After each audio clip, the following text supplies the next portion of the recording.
我顾青云，本是历史系研究生，意外穿越到大梁朝，却成了饭都吃不起的穷秀才，家徒四壁，天崩开局啊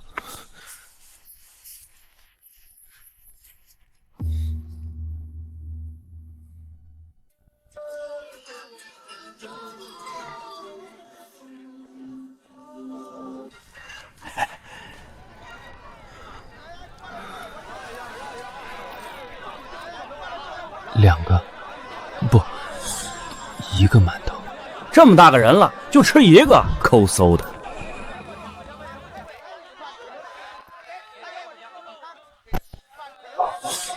啊！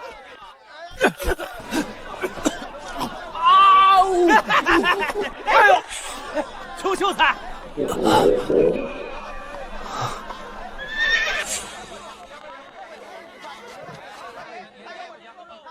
老板您好，去，我们不要垃圾。去，我们不要废物。你这肩不能扛，手不能提，要你何用？我们这儿不招工。去，我们不要废物。你这肩不能扛，手不能提。百无一用是书生啊，连打工都没人要，真的只能等死吗？有病！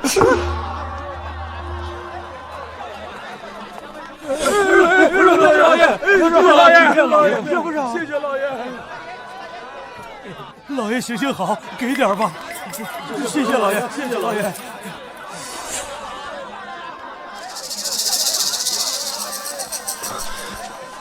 那人是谁？为什么给你们发银子？当朝首富沈万三啊，第一大善人。去，要钱自己凭本事啊。他就是沈万三。赵元12年8月19，沈万三因靠兵之罪满门抄斩，全天下最有钱的他和最穷困潦倒的我都要死了。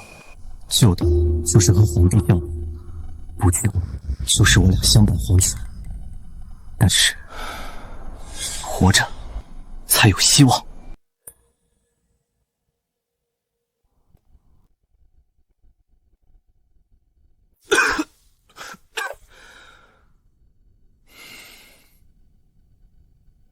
站住！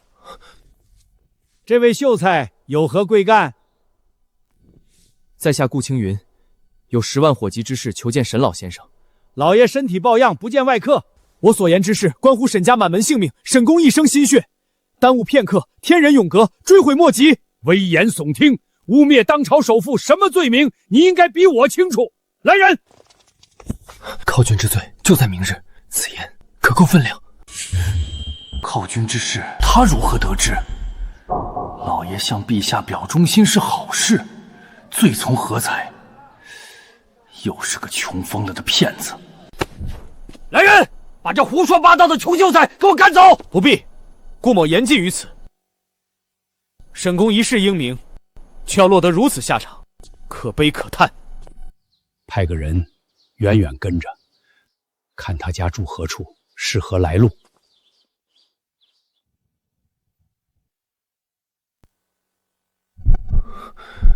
只剩最后6个时辰，怎么办？还有什么东西能敲开沈府的大门？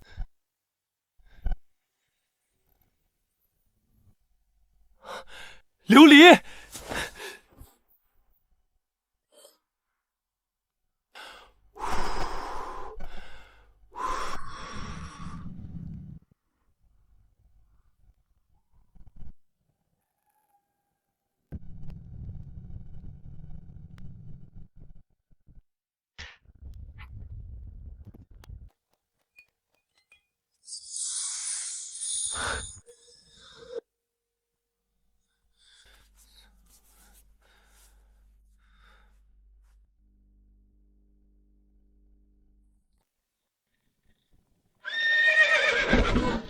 大胆！什么人？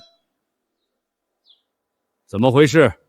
老爷，是个穷秀才，昨日来闹过，想见您，不知死活的东西，冲撞了沈公，你有几个脑袋够砍？还不快滚！在下顾青云并非闹事，而是给沈公送一场泼天的富贵，以及一条活命的生路。让他进来。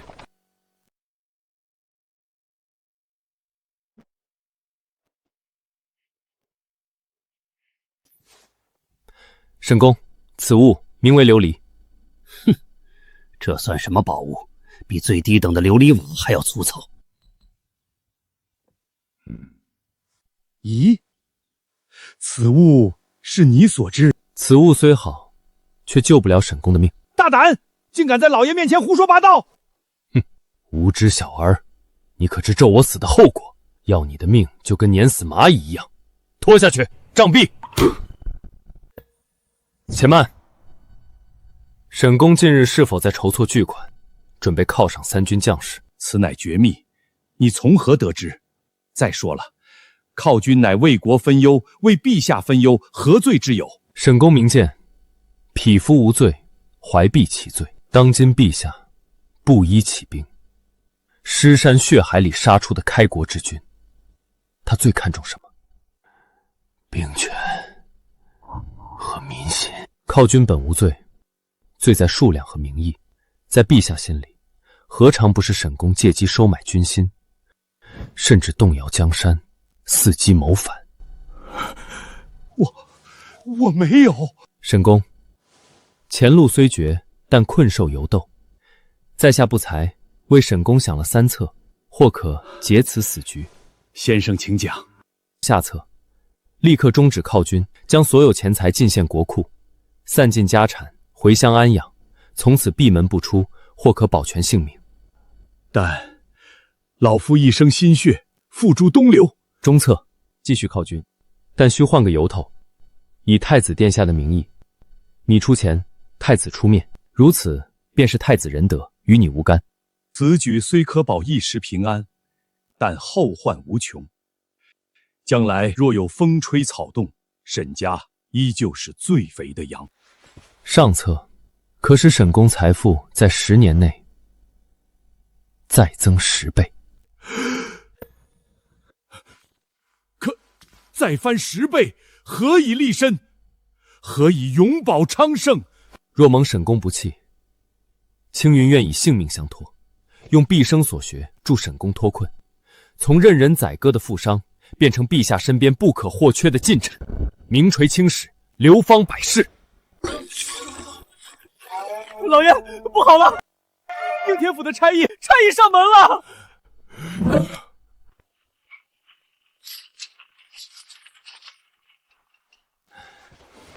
不知官爷驾临寒舍，有何公干？奉应天府尹王大人的令，传一个叫顾青云的秀才过堂问话。顾秀才乃我座上宾，不知所犯何事？有人告他妖言惑众，在你家门口胡言乱语，蛊惑人心。官爷，官府办案理应有文书，不知可否让在下一观？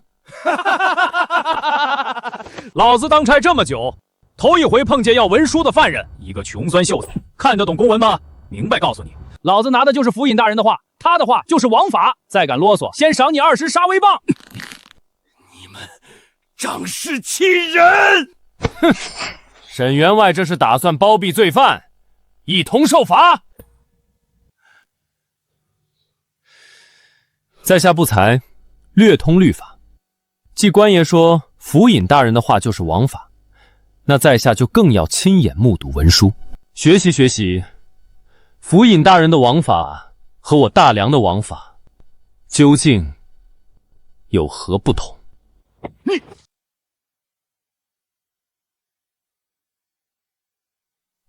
官爷，在下有几个问题讨教，请沈公做个见证。官爷请听好。大梁律刑律断狱篇规定，凡告状皆须注明原告姓名、事由、证据。这文书只说有人告我妖言惑众，原告是谁？证据何在？这自有府尹大人审问。其二，诉讼篇规定，凡民间事宜，应先告于里长耆老，再告于州县。州县不受理，方可上告于府。在下一介白参，若真有罪，也应由江宁县衙先审。应天府越级传唤，与法不合。其三，也最为紧要。大良律，传唤用传票，拿人用拘票。传票是请，是唤，被传者可治可不治，官府不得强迫。拘劝才是拿事捕，须有明确罪证，府尹画押，方能锁人。你们这张白纸黑字写着“传唤”二字，却拿着铁锁上门，此乃滥用职权，知法犯法。请问官爷，你究竟是来传唤，还是来拘捕？你们拿的是府尹大人的文书，我遵的是皇帝陛下的律法。你们说，我该听谁的？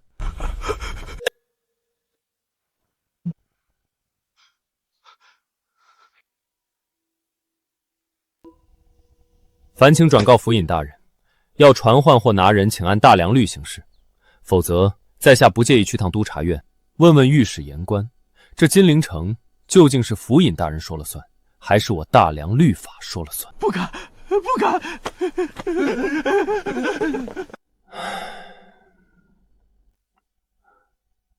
先生此祸因我而起，对不住。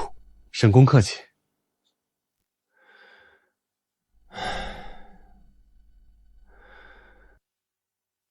沈某有眼不识泰山，沈些错过先生这尊真神，还请先生救我，救沈家满门。沈公，快快请起，你我已在一条船上，说救不救的太见外。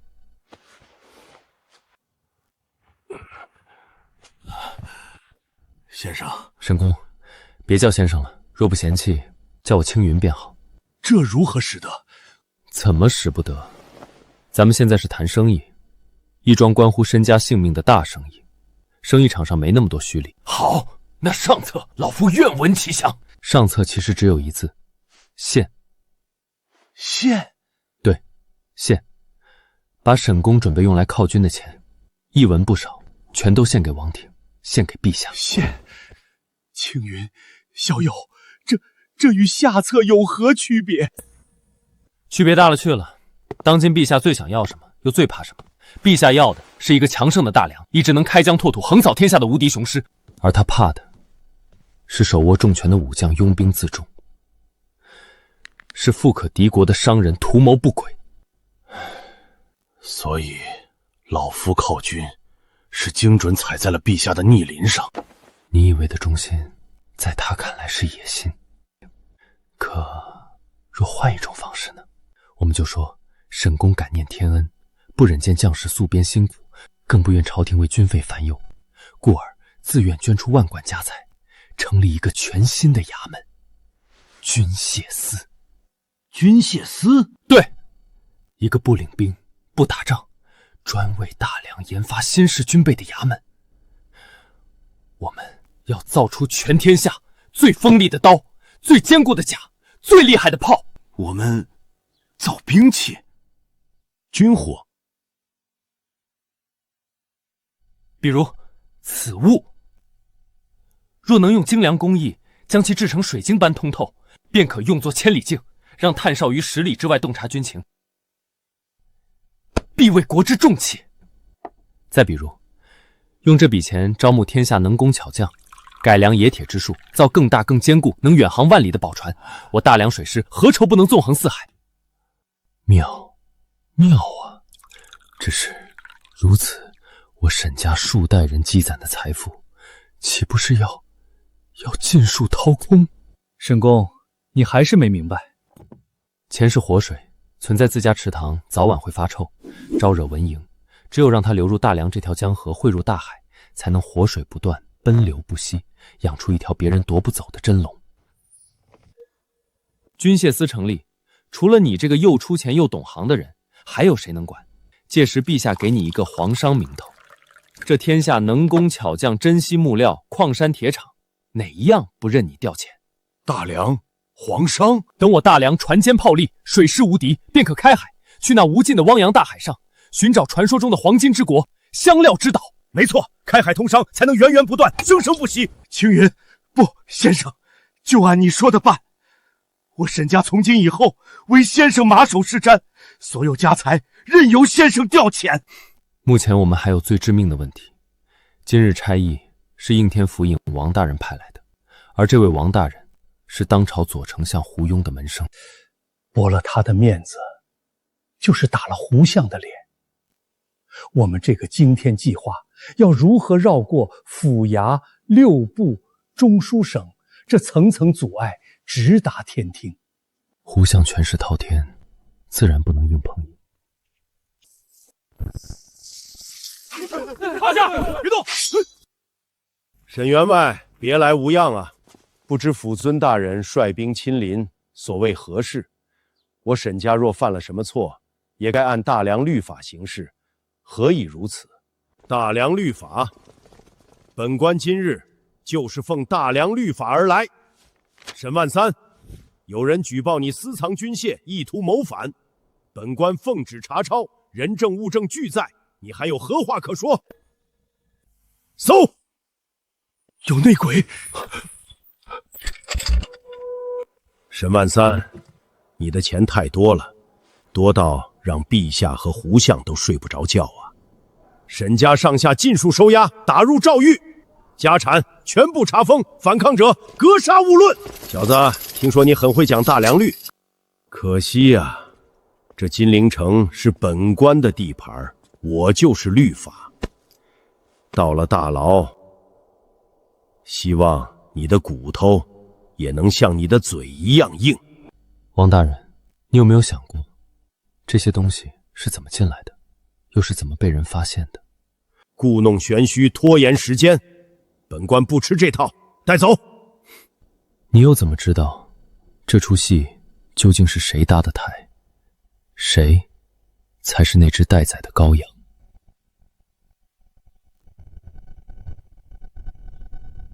沈公，现在就摆出一副就义的模样，是不是太早了点？人还没死，就总得折腾，万一折腾出活路呢？我进来时看到王勃了，他没被收监。王勃他又能如何？胡庸要我们死，就算大罗金仙下凡，也救不了我们。若我偏要逆天改命呢？太子萧承前或可一试，可我与东宫素无往来，我让王勃去办事了。我赌3样东西：第一，王勃对你的忠心，忠心嘛，天地可见。他没被收监，我赌对了。靠君之罪就在明日，此言可够分量。那边有官府探子，可瞧见了，此乃引蛇出洞之计，管家看完可自行判断。所以军械是你指示王勃安置府内，又告知王希烈的，这是替他谋的投名状。没错，只有王勃这样的身份，才能让王希烈相信证据是真的，同时也能保全王勃，为我们留后路。可你我身陷牢狱，万一出不去，就算没有军械谋逆罪，他王希烈、胡庸难道不会找别的由头？我们自露马脚入狱，是置之死地而后生，如此方能断了陛下心里靠军那根刺。你继续。第二，是沈家贺善好施结下的善缘。我让王勃去找城南说书的张瞎子，把一件信物和一句话递进东宫。张瞎子如何能进得东宫？那可是宫城禁地，一只苍蝇也飞不进去，更别说一个说书的瞎子。这张瞎子本是当年亳州城内跟着陛下一起造反的老卒，东宫采买的小太监最爱找他喝酒，听他讲陛下的故事。递个东西传句话，对别人难如登天，对他不过是几斤酒几只烧鸡的事儿。那第三呢？第三，太子殿下是个真正心怀天下，愿为大梁江山社稷，给阶下求一个机会的仁德储君。萧承前从小跟在大卢身边受教，为救犯错恩师，甚至不惜跳河求情。这点事儿，小巫见大巫了。你让他带了什么话？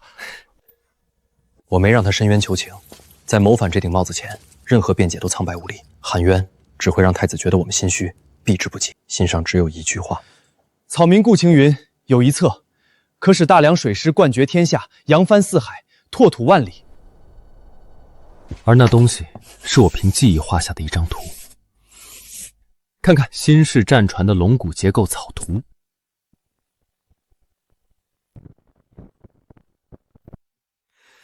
呸！这腌菜软了吧唧的，呸呸呸！怎么又是馊的？爱吃不吃，饿不死你，还以为是大梁首富呢。阶下囚只配吃馊的。小哥，有没有兴趣听个秘方？听说你妖言惑众，蛊惑人心，我才不信你鬼话。好兄弟，不是什么大事，我呀知道怎么让腌菜更脆。这肉末柴是柴了点儿，好歹是肉。沈公，吃饱了才有力气上路，不管是黄泉路还是青云路。来了，且看是青云路还是黄泉路。哪位是顾青云？在下顾青云，见过公公。传陛下口谕，传顾青云奉天殿觐见。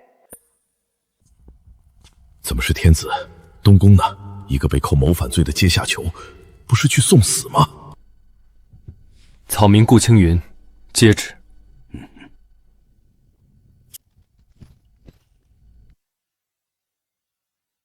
换上这身衣裳，跟咱家走吧。沈公，等我回来。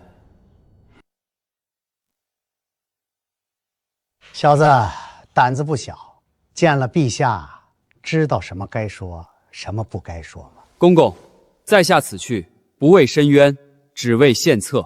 若策不强国，头颅任取。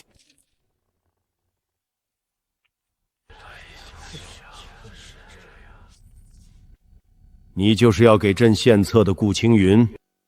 草民顾青云，叩见陛下。抬起头来。朕问你，沈万三私藏军器，意图谋反，人赃并获，你身为其幕僚，可知罪？回陛下，沈万三绝无反心，草民也绝无罪过。大胆！陛下，此人妖言惑众，沈万三府中搜出的军械皆为军中制式，铁证如山，请陛下降旨，将此人和沈万三一同正法，以儆效尤。臣等附议。陛下，是非曲直，不在于言，而在实物。哦，你有何物为证？此物一出，沈万三是否有反心，草民是否有罪过，陛下自有胜断。更紧要的是，此物可为我大梁开辟万里海疆。呈上来。谢陛下。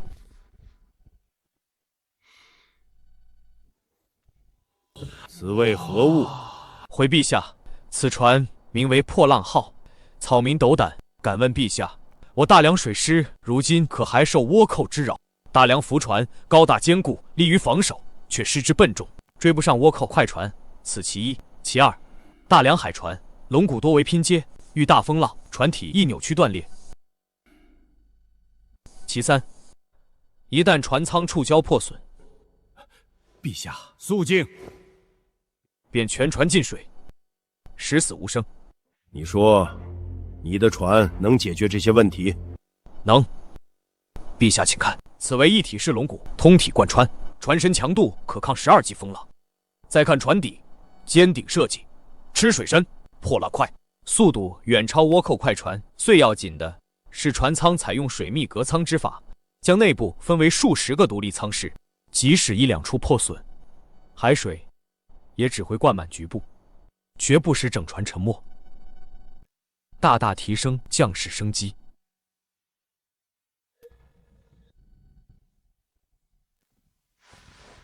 此物当真是沈万三出资，由你设计？回陛下，正是。沈公曾言，他一生财富皆取之于民，自当用之于国。他愿倾尽家财，为陛下打造一支无敌水师，扫平倭寇，扬我大梁国威。而草民不过是恰好懂些格物之学，将沈公的忠心化为实物罢了。一个愿倾家荡产为国造船的人，将所有心血花在这国之重器上。他会私藏几箱破兵甲去谋反吗？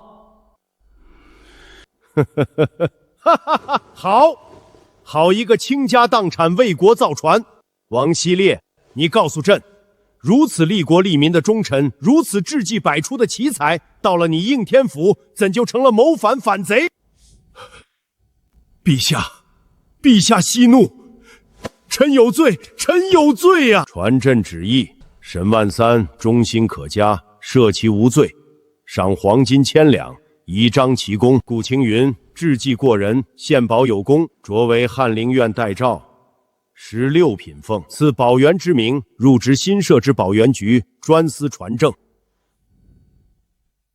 臣谢陛下隆恩。保元局就由沈万三总领，负责督造新式战船，户部、兵部、工部全力配合，所需钱粮工匠一律优先调拨。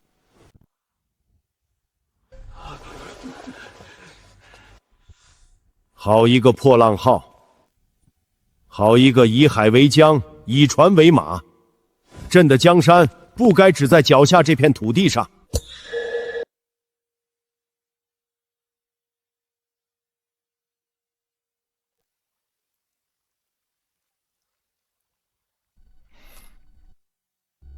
先生恕罪，我不是故意的。无妨，你下去吧，没人看见，不会苛责你的。他竟没生气，也没看我，性格人品倒还端方。青云，沈公何事？这是兵部尚书的贺礼，上好的关外人参。这是户部侍郎的，说是保元局初建，特意送来2000两银子，以作办公之用。还有礼单越厚，人情越薄，办公银子收了，人参退回去啊！告诉他们心意领了，但保元局乃是为国办事，不敢受此重礼。这为何？人家一番好意，咱们拒之门外，岂不得罪人？沈公，朝堂不比商场，利益之争你来我往，权力之争你死我活。今日送礼之人，明日或是背后捅刀之人。牌子挂了，场子也热了，现在该办正事了。船部选址，工匠招募，物料采买，是我们安身立命之根本，必须立刻着手。放心，都安排好了。明日一早，我亲自去工部申请材料，有陛下圣旨，他们不敢不给。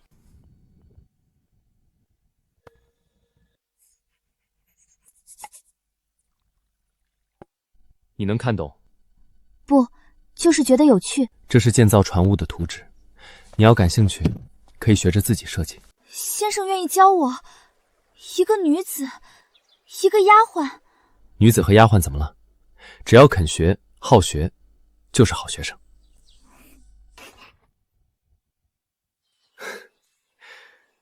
这理念果然还是太超前了吗？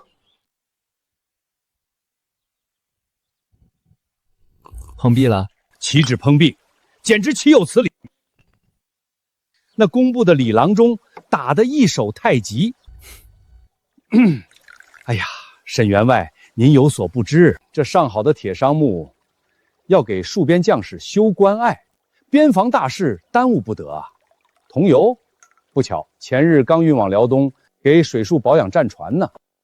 我把陛下的圣旨拍他桌上，你猜他怎么说？他说：“圣旨是圣旨，规矩是规矩。下官也想为保元局尽心，可这库里空空如也，没法给您凭空变出来，不是？都是些官场老油条，沈公不值一气。官面上的路不通，那就走民间路子。我就不信，我沈万三出钱还买不到东西，我让王伯亲自去。这金陵城没人敢不卖沈家面子。如何？木茶行德元记一听保元局直摇头，只说都给官府预定了。同有广润号关门谢客，铁行足足抬了3倍的价，全款预付，3个月后才交货。他们这是官商勾结，沆瀣一气。胡党之语，乱臣贼子。沈公，谨言慎行。完了，这下全完了。别说按时交工，我们连何时开工都没戏。青云，你想想办法，你一定有办法的，对不对？先休息吧，此事容我再想想。青云，火烧眉毛了，你把自己关起来做甚？再有10天就是第1个工期节点，别说船了，连根木头都没有，交不了差，你我可是掉脑袋的欺君之罪。还有什么东西既廉价又常见，还能替代木料和石料当建筑材料的？水泥，我能制水泥啊！我看咱这保元局8成是要黄。谁说不是呢？听说得罪了胡相的人，那金陵城内谁还敢卖东西给我们？可惜了沈员外，那么大个家业，要被那年轻的顾大人拖垮喽。青云，青云，再不说话，我可撞门了。你这是怎么了？可想出什么法子？无妨，去把所有工匠都叫院子来。哎，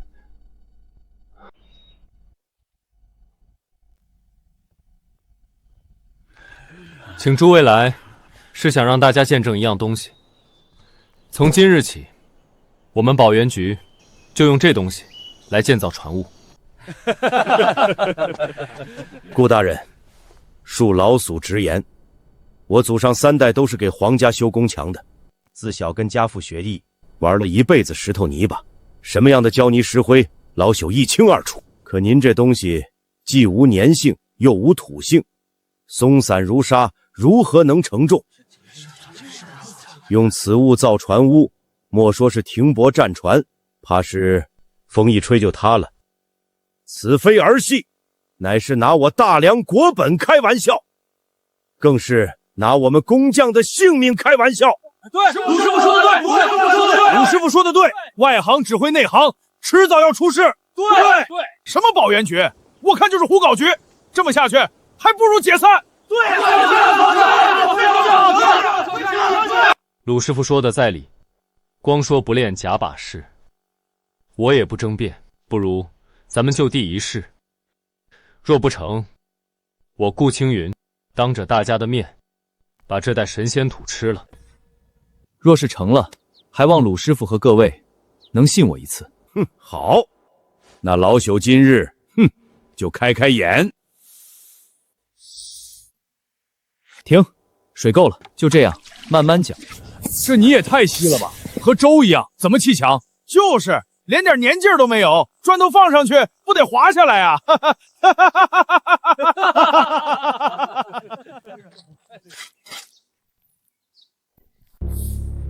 ！1个时辰后便分晓。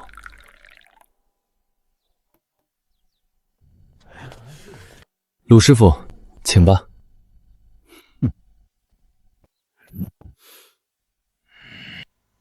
再来，鲁师傅，我来。我的娘哎，这是墙吗？这比他娘的铁板还硬。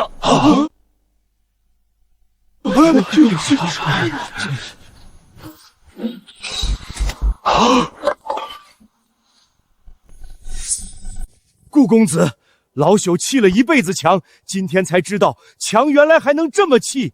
您这不是土，是神仙赏的点金石啊！仙师，请受老朽一拜。神物，此乃神物啊！我大梁不，我沈家要出真龙了。我只是享受了时代红利，而你们这匠人精神才令人钦佩啊！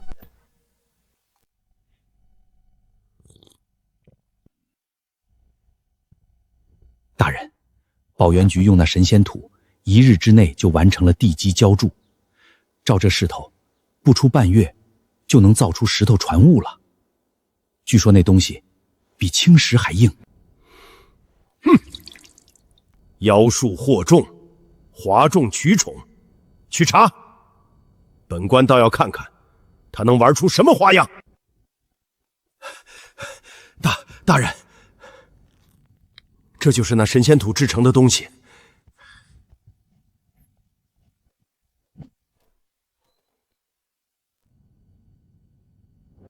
既然仙术破不了，那就用凡人的法子。本官不信仙术，只信权术。加大人手去盯去探，把这秘方的命门给我找出来。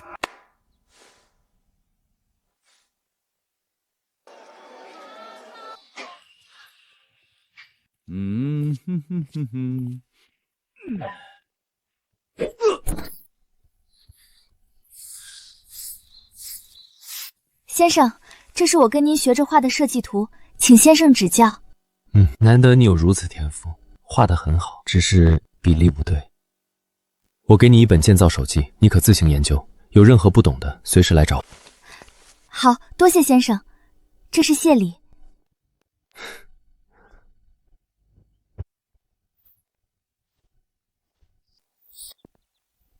申公，这水泥之法虽好，却有一极大隐患。何隐患？原料，石灰石、粘土都好说，可使其凝结成石，还需最关键的药引。青矾石是何物？我经商一生，从未听过。此物乃是一种半生矿，色泽青灰，看似寻常，却是点石成金的关键。烧制水泥时，将其碾成粉，以特定比例混入其中，方能见效。差一分，则前功尽弃。神仙土也只是一堆废渣。我查过金陵矿物志，青矾石产量极低，只有这几处黄山偶有产出。如今库存所剩无几，若不及时补充，不出10日，保原局就得停工。那可如何是好？我这就派人把那山里的青矾石都买了。只能如此了。此事切记不可声张。我保原局命脉若是被人察觉，后果不堪设想。我明白，我明白。去，扫院子、扫书房来了，还不快滚！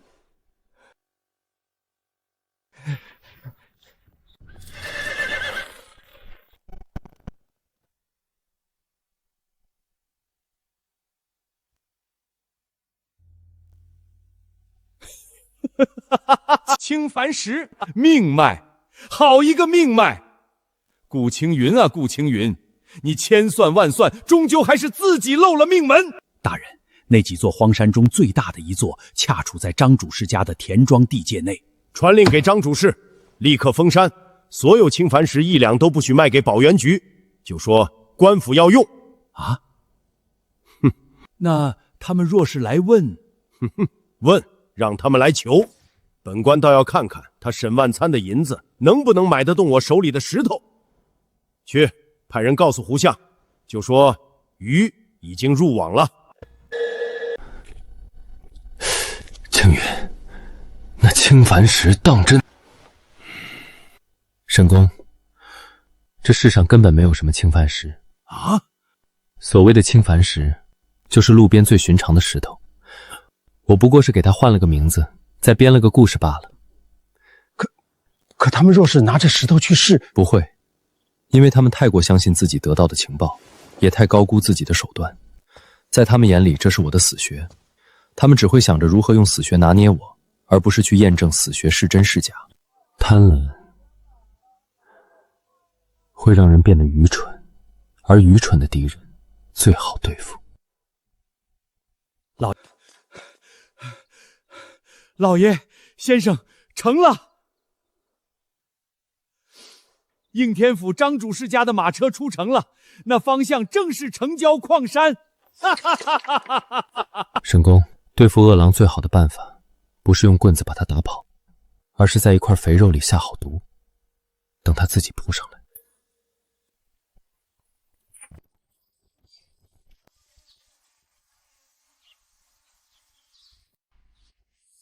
沈员外别来无恙，看着消瘦不少啊。刘管家稀客啊。沈员外，瞧您说的，咱们两家在金陵城低头不见抬头见，都是自己人，客气什么？我是来给您解决麻烦的。如今这金陵城什么都缺，尤其是您要的那什么青矾石，更是比金子还金贵。我家老爷也是费了9牛2虎之力，才从官家的矿场给您匀了一点儿。你们欺人太甚！我保元局是为陛下办事，你们竟如此敲诈勒索！我要去告御状，面见陛下。沈员外，话可不能这么说。我们张大人也是担着天大的干系在帮您。这石头是从军备库里挪出来的，万一被兵部查到，可是掉脑袋的。这价钱买的是石头，也是我家大人的项上人头，您说贵吗？您去告御状，跟陛下说神仙土缺了我们这药引就是废物。您觉得陛下是治我们的罪，还是治您一个欺君罔上的罪？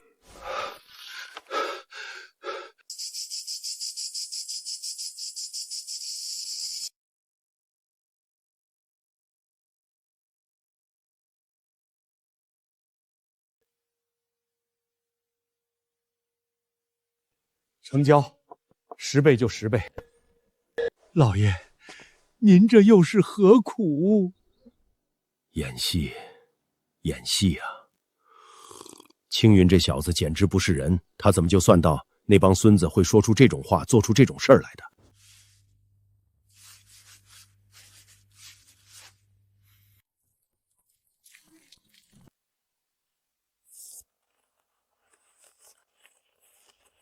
哈哈哈哈哈哈！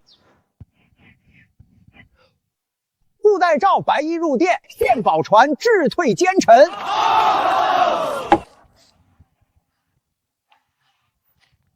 9月初3午时，刘管家马车出府，去往城西德胜酒楼，未时一刻离开。9月初35时3刻，保元局州管事马车抵达德胜酒楼。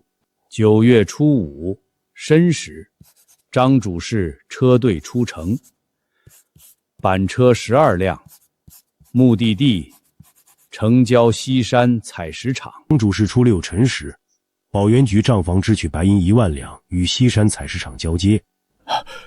青云，我们不用知道他们说了什么吗？我们不用知道狼在密谋时说了什么，我们只需要知道狼在什么时间、什么地点吃了多少只羊，这就够了。嘿呦嘿呦嘿呦嘿呦嘿呦！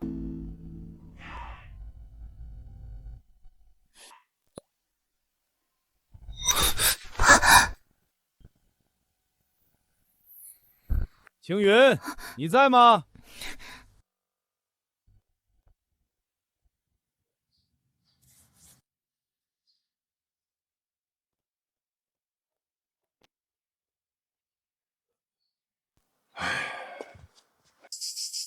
沈公，可是工地上出了什么事儿？青云，老夫有一事相求，此事关乎我沈家100年基业香火传承，你若不应，老夫今日便长跪不起。沈公请讲。老夫想将小女灵月许配于你。青云，你莫要误会，老夫此举并非拿儿女亲事捆绑你，老夫是在为我沈家求一条真正的生路。我沈家看似富甲天下，可实则是皇家圈养的一头肥羊罢了。以前老夫不懂，用银子铺路买心安，遇到你才明白，钱是这世上最靠不住的东西，你才是这世上最值钱的宝贝。你胸中所藏足以改天换地，只有把沈家交到你手里，才能从待宰的肥羊变成翱翔的蛟龙。可我已有心仪之人。什么？府里的丫鬟都这么不懂事了，竟敢偷听主人说话，定要让王伯好好找找，管教一番。不关他的事儿，是我让他随时可来找。莫非你喜欢这丫鬟？那好办，纳个妾收了房就是。不，我要娶的妻子必得两情相悦，不管她是丫鬟还是小姐。沈公可理解？此事是我唐突了。以你的才华，封侯拜相只是等闲，将来什么样的名门闺秀娶不到？可老夫还是许诺，只要你同意，沈家和保元局都是你的。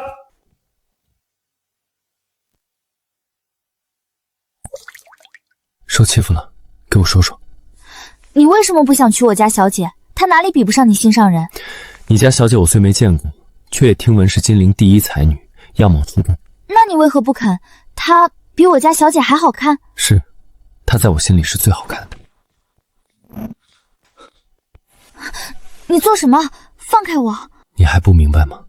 我心仪之人是谁？我只是个丫鬟，况且你连我名字都不知道。我知你天资聪颖，一点就透；知你仗义直言，巾帼不让须眉；知你有一颗七窍玲珑心，比什么都重要。那，你不问我姓甚名谁，家住何处？你愿意说时，自然会告诉我。小女凌月，顾公子可记好了。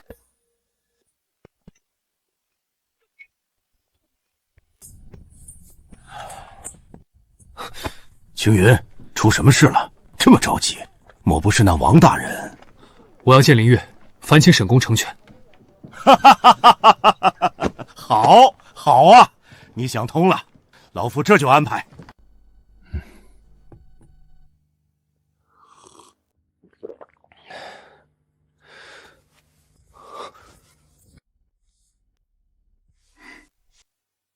小女凌月见过顾公子。父亲万福。顾青云见过沈姑娘。顾公子，小女有一事不解，还望公子赐教。姑娘请讲。小女听闻，公子所造之水泥坚如金石，一日可成。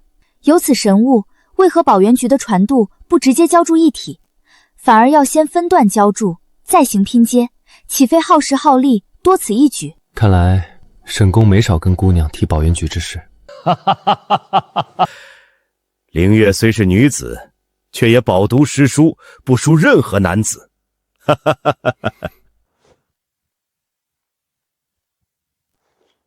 是，姑娘有所不知，一体浇筑看似省时，实则隐患无穷。船坞巨大，地基受力不均，一旦某处发生沉降，便会整体开裂，毁于一旦。所以分段浇筑是为了受力均匀，分摊压力，再用榫卯之法拼接，每一段之间留有伸缩缝，即使有变，也无伤整体。看似笨拙，却是以柔克刚，能保船坞100年无虞。妙啊！老夫一直没明白，经青云提点，豁然开朗。家父常说，先生有惊天伟地之才，可定国安邦。可凌月觉得，先生心中所装的，是比这天下更大的星辰大海。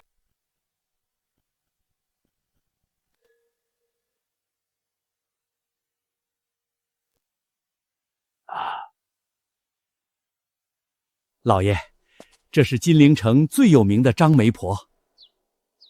张媒婆，这是小女和贤婿的更帖，收好了。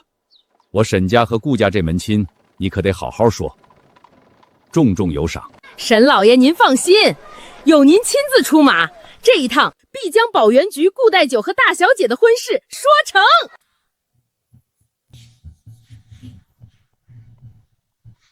听说了吗？顾代娇要娶首富之女了，能让沈万三亲自去下聘，看来这女婿不简单啊。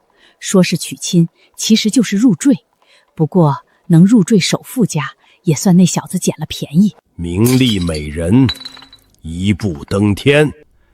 顾青云，你真以为这世上的好事都能让你一个人占尽了吗？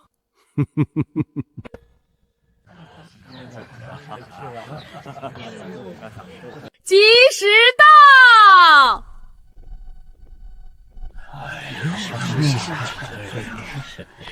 一拜天地，二拜高堂，夫妻对。且慢！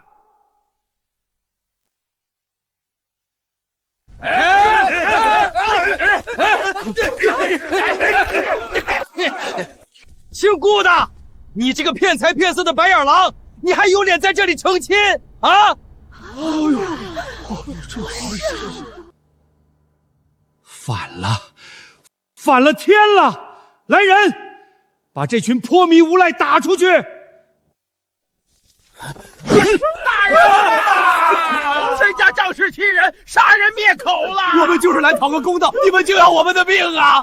哎呦，这怎么回事啊？那顾青云当真有这种事儿？沈员外这人可真是丢到家了，招了这么个女婿。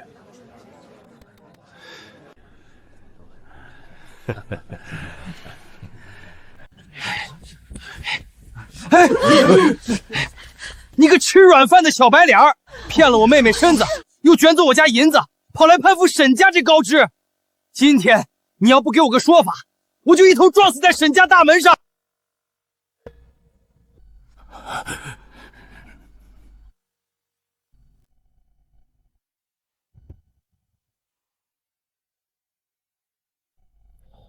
娘子稍待，为夫子处理几只嗡嗡乱叫的苍蝇。你装什么蒜？今天不把银子还我，你就别想成！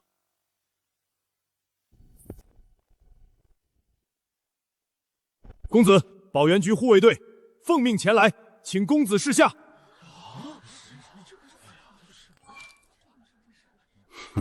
护卫队，等的就是你。诸位，今日是我顾某大喜之日，本不愿见血。不过，既有恶客临门，败了大家兴致，若是不让大家看一出好戏，岂不是顾某招待不周？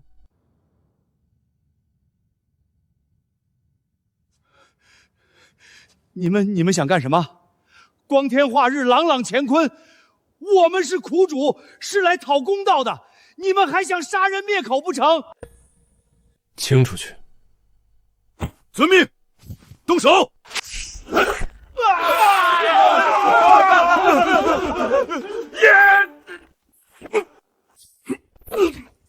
我家先生大喜的日子，你们这些阴沟里的杂碎也配来？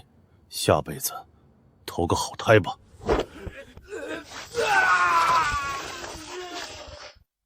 诸位，实在抱歉，让几只苍蝇污了大家的眼，还望海涵，及时未过，继续吧。哦，是，夫妻对拜。王大人，今日多谢您大驾光临，顾某敬您一杯。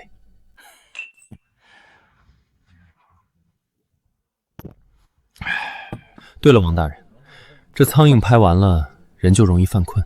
可这金陵城里，好像还有只大老虎，总在夜里叫唤，吵得人睡不着。您说怎么办才好呢？顾青云，你别得意。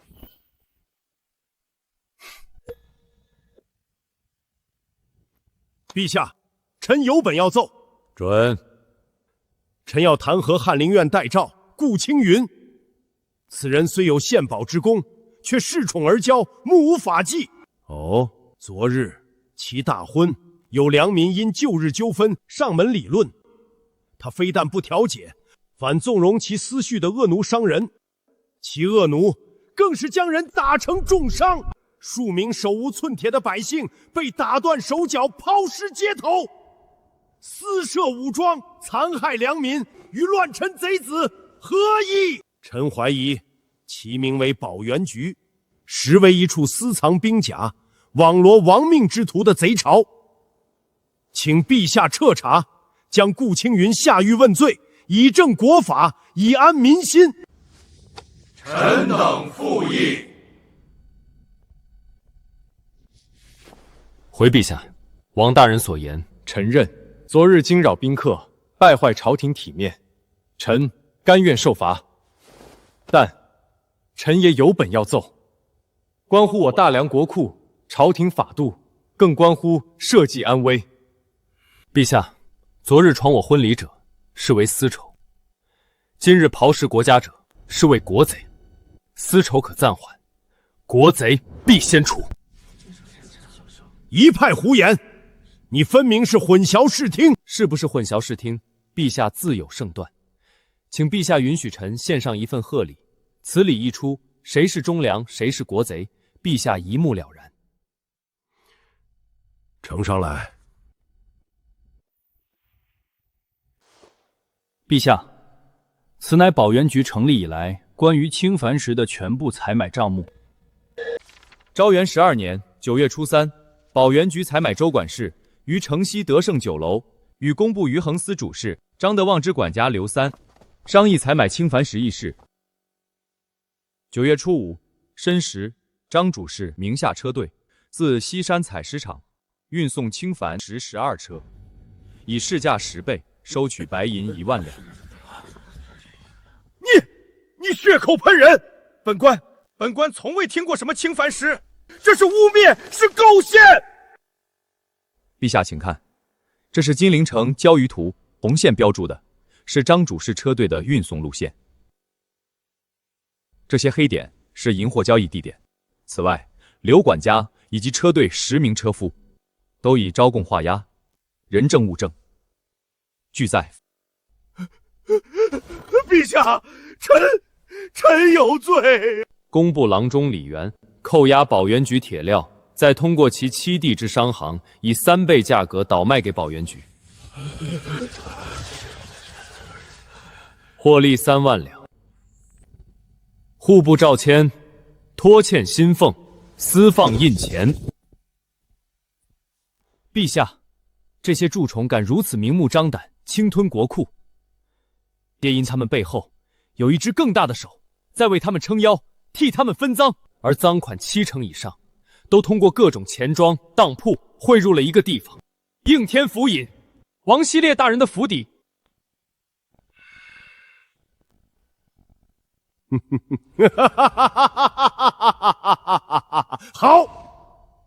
好一个应天府尹，好一个朕的封疆大吏，在朕的眼皮子底下，你们就是这么当官的？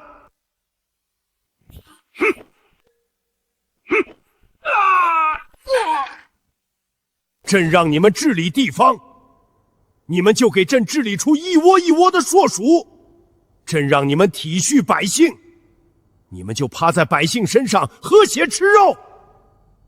来人！将王希烈还有方才被点到名字的有一个算一个，全部给朕拿下，打入诏狱，用尽手段撬开他们的嘴。朕要知道他们背后还有谁。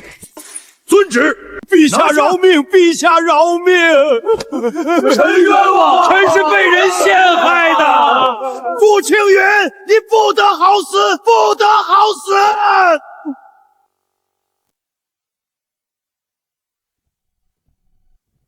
毛香，遵旨，立刻带人查抄所有逆犯家产，每一文钱都给朕算清楚了。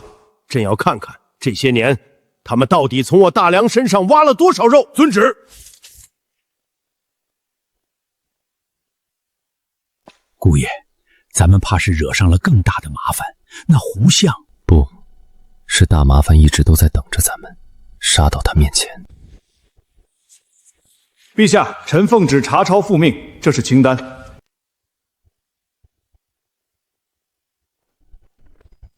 一个应天府尹就贪这么多，他们不是在当官，是在挖我大梁的根，喝我百姓的血。陛下息怒啊！哼，好个顾青云，朕等着你掀翻更大的浪。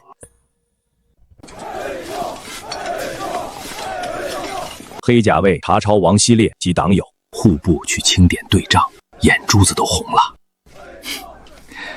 那也比不过您的库房。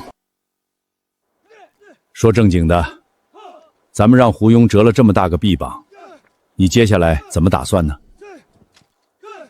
兵来将挡，水来土掩，我会护着您和凌月，护着沈家。臣胡庸有罪，请陛下降罪。胡相何罪之有啊？臣举荐不察，用人不当，致使王希烈此等败类，窃居高位，鱼肉百姓，此臣之罪亦也。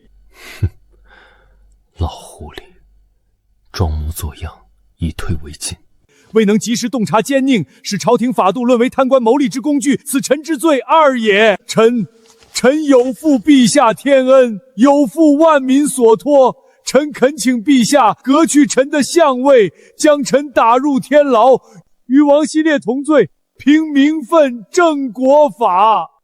陛下，臣戴罪之身，本不该再言国事，但为免奸邪继续为祸朝堂，臣斗胆再检举数人。影帝都没你的哭戏精彩。兵部直方司员外郎刘春私扣军粮，倒卖牟利；大理寺又称周勃受贿枉法；户部张弛，礼部吴用。陛下饶命！饶命啊！胡相，快快请起！人非圣贤，孰能无过？你虽用人失察，却也大义灭亲，功过相抵，朕不能让天下忠臣寒心啊！段尾求生够狡猾，帝王心术好算计够制衡。此事到此为止，你检举的那些人交由三司会审。至于你，罚俸1年，小惩大戒，替朕看好这满朝文武，莫要再让朕失望了。臣谢陛下天恩。看来想彻底解决胡庸这狡猾的狐狸，还得再费些心力。顾卿之才，实乃国之栋梁。父皇说了，此番若非顾卿，朝中不知还有多少硕鼠蚕食国库，此乃首功。奉天承运，皇帝诏曰：翰林院待诏顾青云智勇双全，为国除奸，居功至伟，特赐黄金1000两，锦缎100匹，着为保元局行走，统领一应事宜。保元局乃国之重器，利国利民，特赐名皇商，总揽天下海贸事宜，准自建船队，募兵不超500，凡保元局出品皆为贡品，免一切赋税。钦此。臣顾青云谢主隆恩。顾卿，青云直上，前途无量。沈员外，好好待他，你沈家自有无上的荣宠。父皇曾言，沈万三嘛，做生意是把好手，做人嘛，差点城府。多谢太子殿下提点，沈万三谨遵教诲，为保元局和我大梁殚精竭虑，死而后已。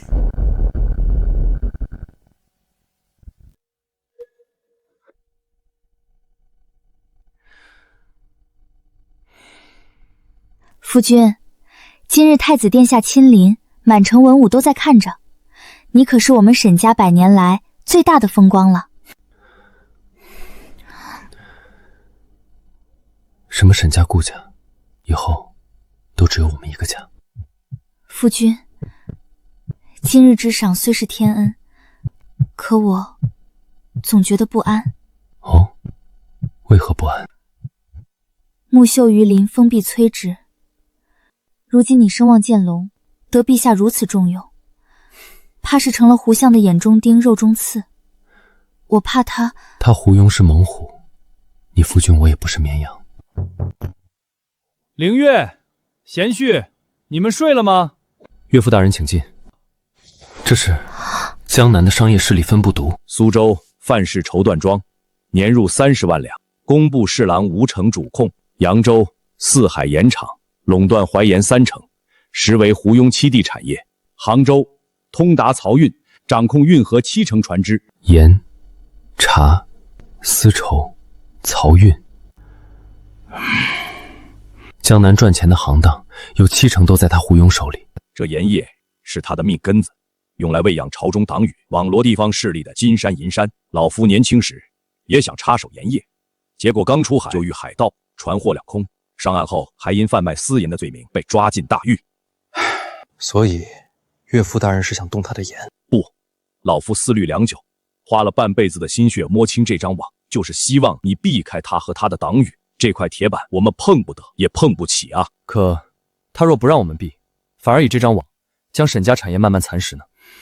夫君、爹爹，你们看，女儿前几日听教坊司妈妈说，金陵城最近流行一种海外传来的波斯盐，比什么珠宝玉器、绫罗叟绸都要金贵。波斯岩，难道是提纯后的精致岩？据说那盐洁白如雪，细腻如沙，入口后没有寻常青盐的苦涩，反带着一丝甘甜。一小撮就要1两银子，有价无市，只宫里和王公贵族才偶得一些。胡家的盐虽遍布江南，可卖的都是百姓吃的粗盐，但金陵城的王公贵胄真愿意用那又苦又涩的青盐配山珍海味。我的好夫人，你可真是我的福星，你这一句话顶得上千军万马。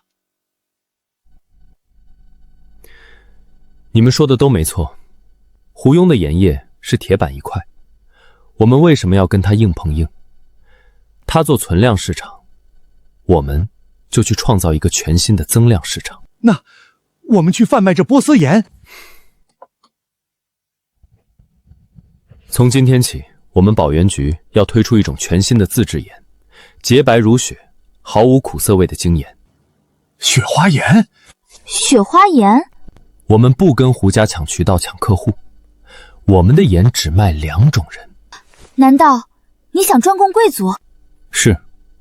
第一，给宫里的陛下、娘娘和太子殿下，这是贡品，是孝心。第二，给金陵所有公侯贵胄，把我们的盐变成身份的象征。娘子聪慧，一点就透。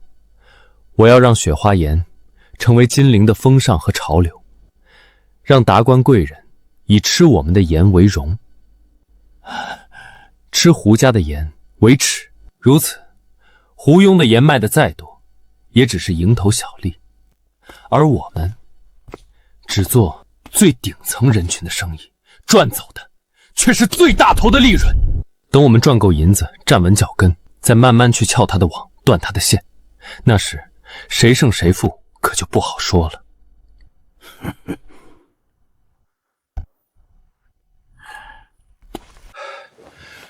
贤婿，此计虽妙，可有一最大难处。盐乃朝廷官营，贩卖私盐等同谋反，我们没有盐引呀！开，给我开！1、2、3， 6点小。钱公子，程慧，您欠我们赌场的20万两，是不是该结一下了？没了，全没了。听说这个顾先生已经赢走了整整30万两银子啊！这小白脸真有那么神？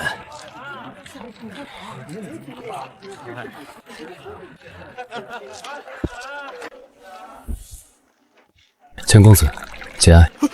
顾先生，顾先生救我！您是赌神，求您借我点钱，就10万两，不5万两，我一定能翻本的，一定！你我素不相识，这不合规矩吧？再说了，我从不借钱给赌徒。先生，只要您肯帮我，让我做什么都行，当牛做马，给您做狗都行。罢了罢了，也是个可怜人。钱我不借，不过我可以陪你再赌一把。怎么赌？我听说钱公子家藏着一张有些年头的旧纸，我对金银不感兴趣，就喜欢收藏稀奇古怪的老物件。这样吧，我出20万两，就赌你家里那张旧纸。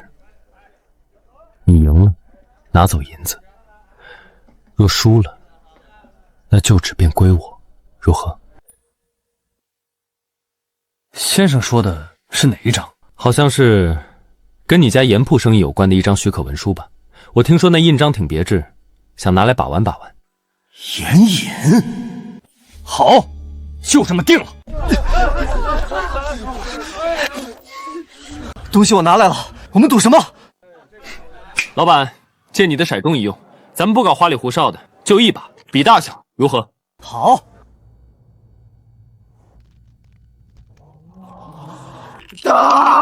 打，一定要打！钱公子，请吧。17点，我赢了！17点，我看你怎么赢我！你确定你赢了吗？不可能！怎么会是豹子？18点。赏你的。令尊没教你，有些东西是祖宗传下来的根，永远不能放上赌桌。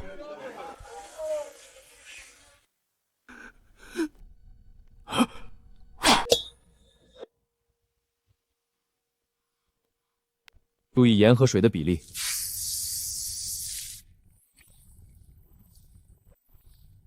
败家呀，败家！好好的盐怎么又给弄成水了？老夫知道你主意多，可这是不是有点太儿戏了？用黑乎乎的炭、脏兮兮的沙去过盐水，这还能吃吗？闻所未闻，简直是胡闹！盐乃百味之首，最忌污秽，哪有这么糟蹋的？岳父大人稍安勿躁，照我说的做，把盐水倒进去，慢一点。这是怎么回事？黑炭和泥沙竟能把水变清？咸的，还是咸的，可那股涩味好像淡了不少。把那些烧过的草木灰，取一些溶于水，将澄清后的灰水倒进这盐水中。什么？公子，使不得啊！老朽治了一辈子的盐，从未听过如此离经叛道的法子。盐水若是沾了这等秽物，神仙也救不回来呀！是啊，公子三思啊！岳父大人，您信我吗？信！都给老夫起来！没听到姑爷的话吗？让你们怎么做就怎么做，出了任何差池，老夫一力承担。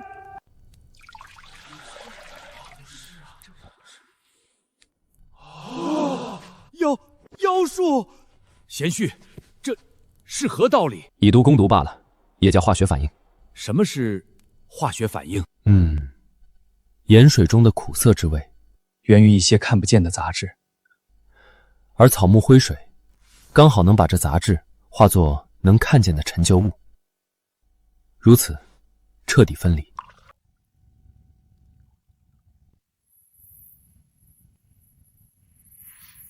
老朽治了一辈子盐，今日方知何为真正的盐。我沈万三纵横商海一生，自诩见过天下珍宝，直到今日方知，原来盐也可以美的像一件艺术品。岳父大人，这大梁的天终究是要变的，您看我们此刻够不够资格去碰一碰他胡庸的那块铁板呢？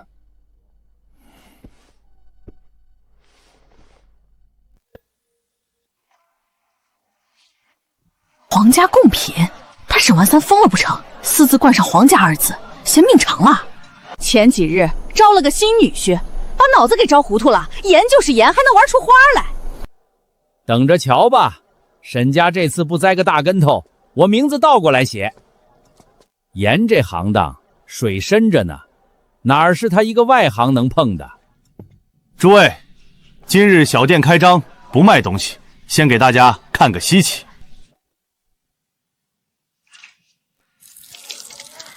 盐水不就是这个样子吗？有什么稀奇的？天爷呀，盐还能这么干净？此乃宝源局最新研制的雪花盐，已得陛下首肯，列为贡品。今日开张，为让金陵百姓都能尝个鲜，特准许对外发售，价格只比上等青盐贵3成。这品相只贵3成，贵3倍也卖得出啊！不过此盐工艺繁复，产量有限。今日沈家3间盐铺限量供应300斤，每户凭户籍，限购1斤，售完即止。大家别上当，这盐白的跟石灰粉一样，肯定是毒物，吃了会死人的。就是，没错，沈家这是想钱想疯了，拿咱们的命来开玩笑。让一让。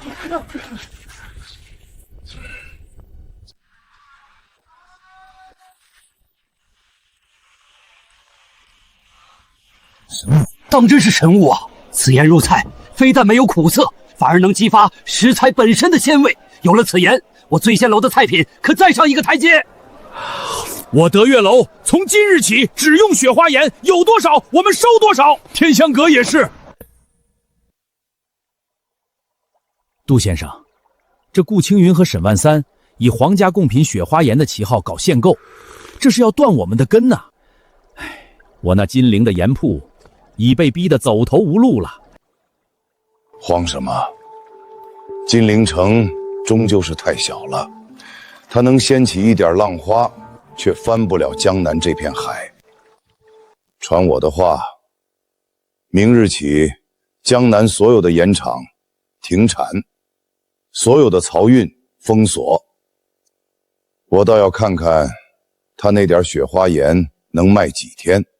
哼，没有了盐源，我看他拿什么来填金陵城那张嘴。抱歉，雪花盐已售罄。这都3天了，怎么我回这个点来都没有？你们不想做生意了？您消消气儿，改日早些再来。改日？我看你们这皇家贡品的招牌，早晚要砸自己手里。老板听闻雪花盐近日老断货，命我提前存一些。不巧，您来晚一步，今日的货刚卖完。我可告诉你，7日后我们酒楼要是没见到雪花盐，你们可得按契约赔3倍。啊，明白，您慢走啊。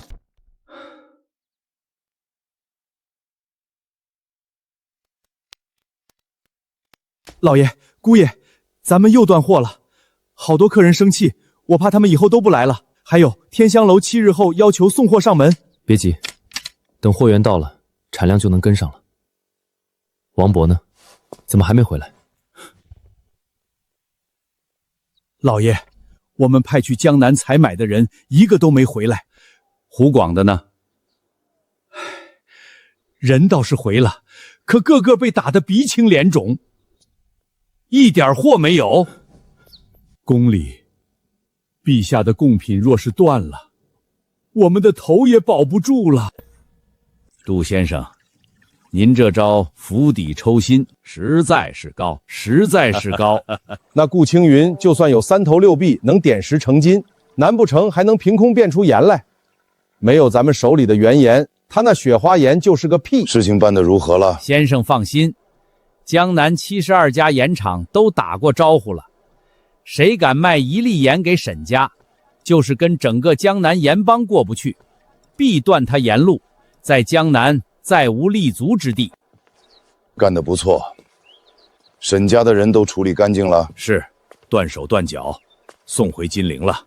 他顾青云是龙，搅得动金陵那片小池塘，可惜啊，龙离了水，也得给我在岸上盘着。哼，断了他的水，不仅是原盐，沈家所有去金陵的船都给我查封。是，先生，可若是他拿保元局，有胡相在，还怕保元局？我要让沈家不仅做不成盐，连他引以为傲的保元局也变成一个只出不进的无底洞。等他资金断裂，信誉破产，再跪着求我赏他一口饭吃。完了，这下全完了。老爷，那些盐庄都串通好了，出5倍的价，他们眼皮都不抬一下。那扬州的范老板还放话，沈家的人要是再敢去，就不是打断腿了，见一次沉一次江。欺人太甚，真是欺人太甚！爹爹，您消消气。消气？我怎么消气？工坊停着，工匠闲着，每日的开销流水一样往外淌着，店铺卖不出1斤盐，名声眼看着就臭了，这是在割我心头肉啊！夫君，你也没法子了。谁说我没有办法了？岳父大人、娘子，你们来看。他们封锁了陆地，我们何不向大海要盐？不行，绝对不行！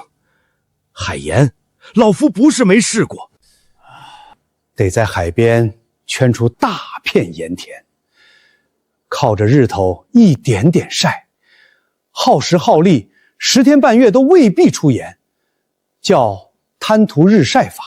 老爷说的没错，且不说效率低，置办盐田成本也高。就算晒出来了，海盐又苦又涩，杂质比清盐还多，根本没法吃，更别提用它做雪花盐了。谁说要用太阳晒了？我们不晒盐，而是煮盐。煮？那得用多少柴火？成本岂不比晒盐还高？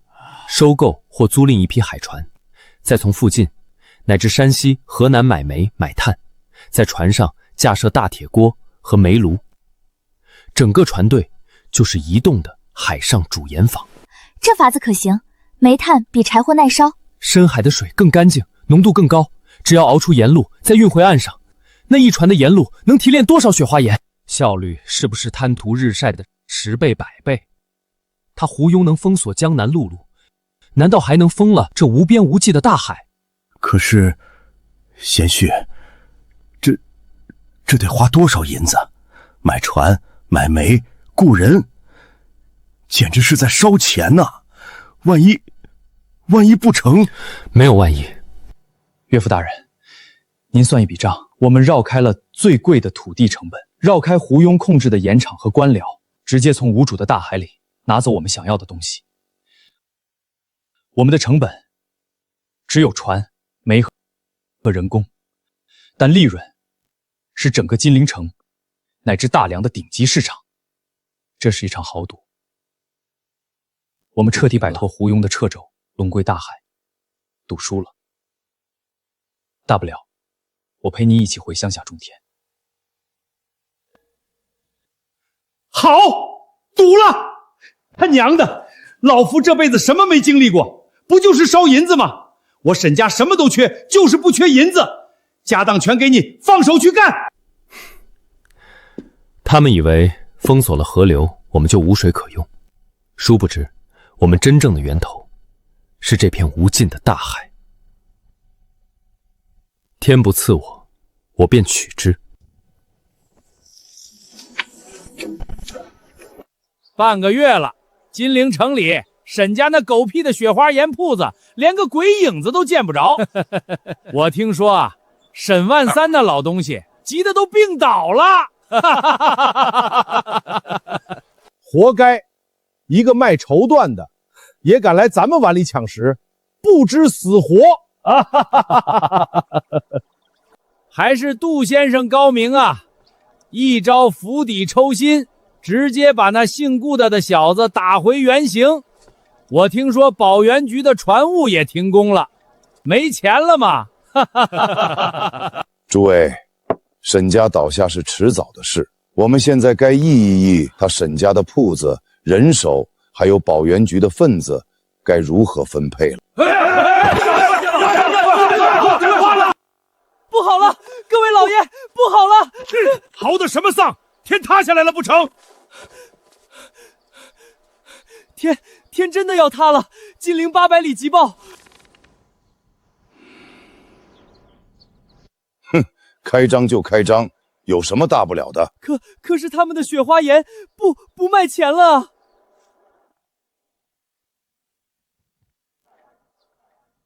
什么叫不卖钱了？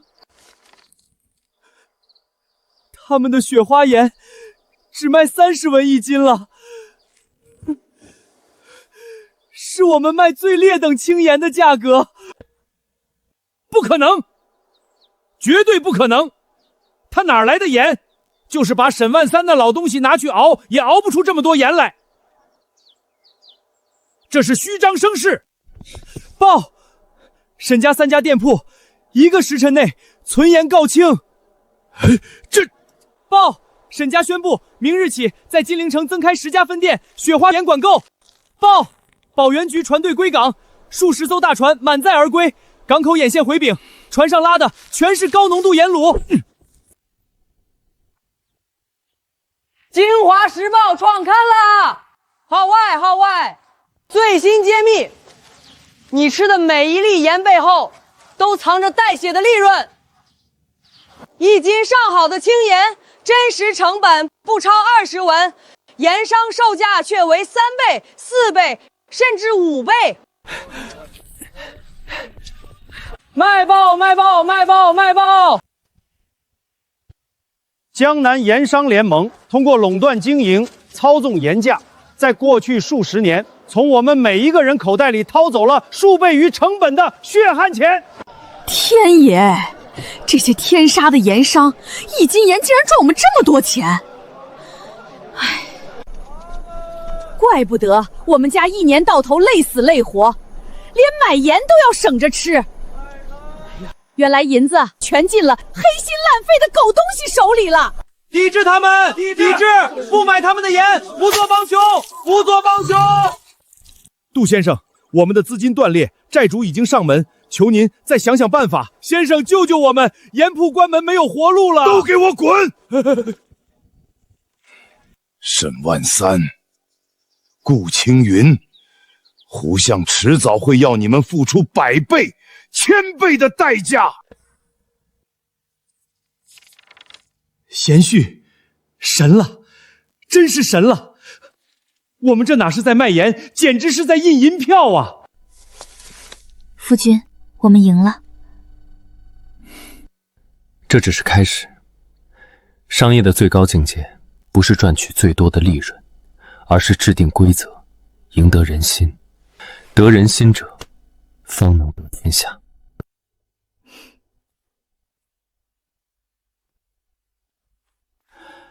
姑爷，这封信是一个陌生人放门口的，指名道姓要给您。善用刀者，亦须防刀之反噬。成。这是谁送来的？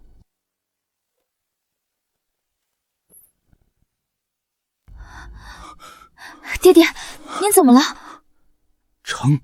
程一宝，这是程一宝刘基刘伯温的私印。刘伯温，传说过上知天文下知地理，前知500年后知500年的神算子刘伯温。他为何会给你写信？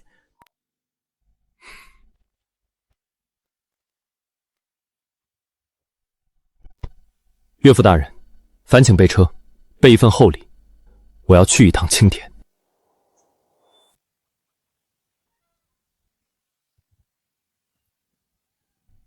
在下顾青云，受程义伯相邀，特前来拜访。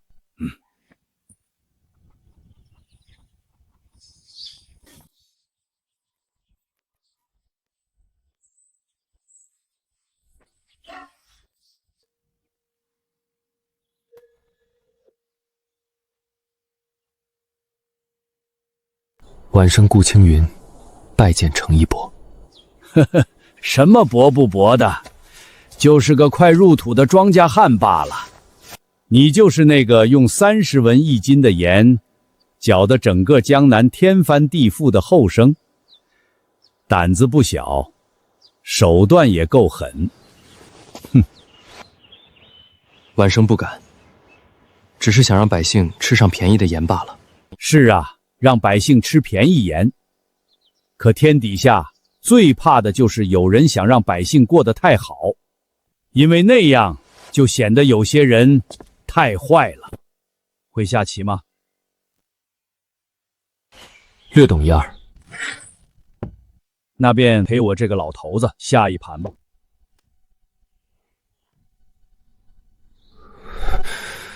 你的刀很快，报纸是刀，雪花盐也是刀。你用这2把刀，把江南那些盐商砍得七零八落，很痛快。但你可知，胡庸是一棵树，根深叶茂，早已和大梁长在一起。你如今砍掉的，不过是一些枝叶，风一吹，雨一淋，明年开春又会重新长出来，甚至比原来更茂盛。晚生知道，其根在朝堂，可他如今势大，凉雨遍布，想要撼动，难如登天。难就对喽。世人皆知，砍树要砍主干，可活了太久的树，是靠深藏地底的一块命石而活，那才是它真的命脉所在。你找不到它，就算砍掉树干，它也能靠着那块石头重新生根发芽。可你若是找到了，把它从土里刨出来，敲碎，树不伐自倒。命石？胡庸的命石是什么？你看这里，此为气眼，看似无用，实则关乎全局生死。有它则活，无它则死。多谢伯爷指点迷津。陆老夫已经指给你了，至于那块石头藏在哪里，就看你自己的本事了。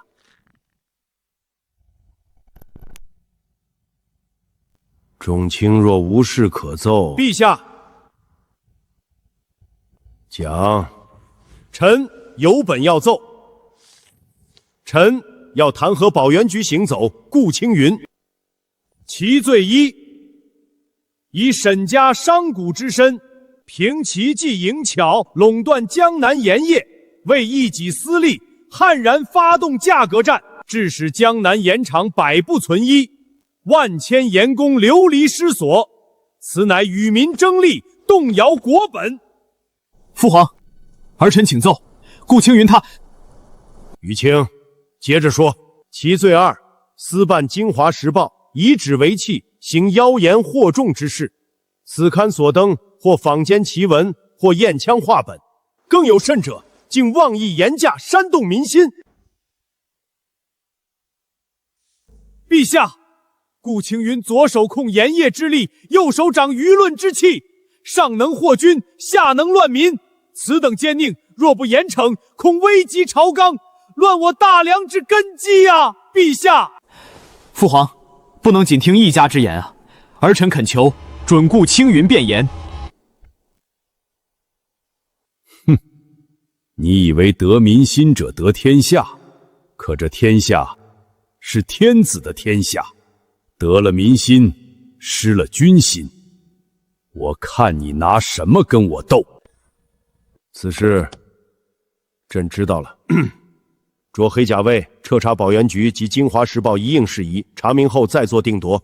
退朝。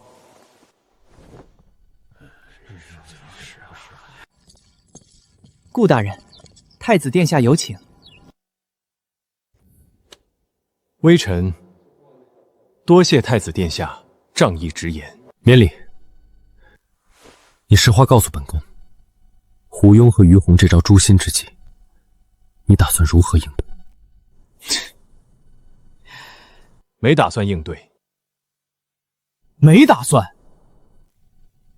你当黑甲卫毛香是吃素的？那黑甲卫的诏狱，可比应天府的大狱残酷100倍、1000倍。殿下，若臣有罪，那无论臣作何准备，如何应对，毛统管该抓抓，该审还得审。若臣无罪，那臣做任何准备，都是画蛇添足，多此一举。好，本宫欣赏你的态度。记住，东宫是你的退路，大梁不应失去你这样的人才。多谢殿下垂怜，微臣告退。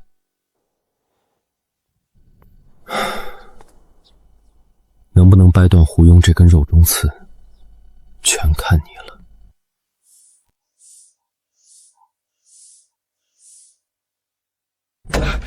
贤婿，你怎的还有心思坐着？那黑甲卫都要来抄家了。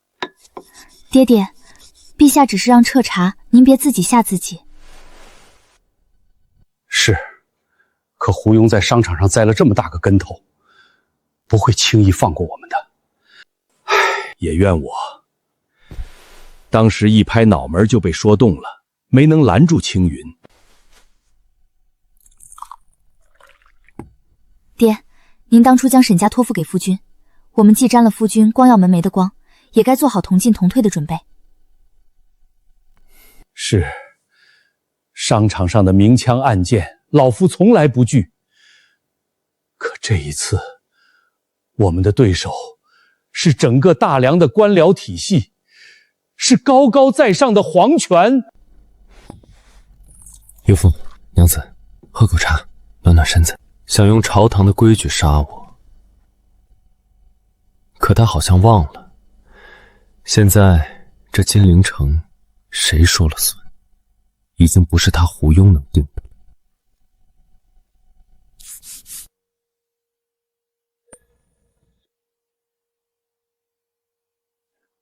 贤婿，你发烧了？这怎么还自己认罪了？他有他的朝堂，我有我的报纸。他想用笔杆子杀人，那咱们就看看，究竟是他的刀笔厉害，还是我的笔更能诛心。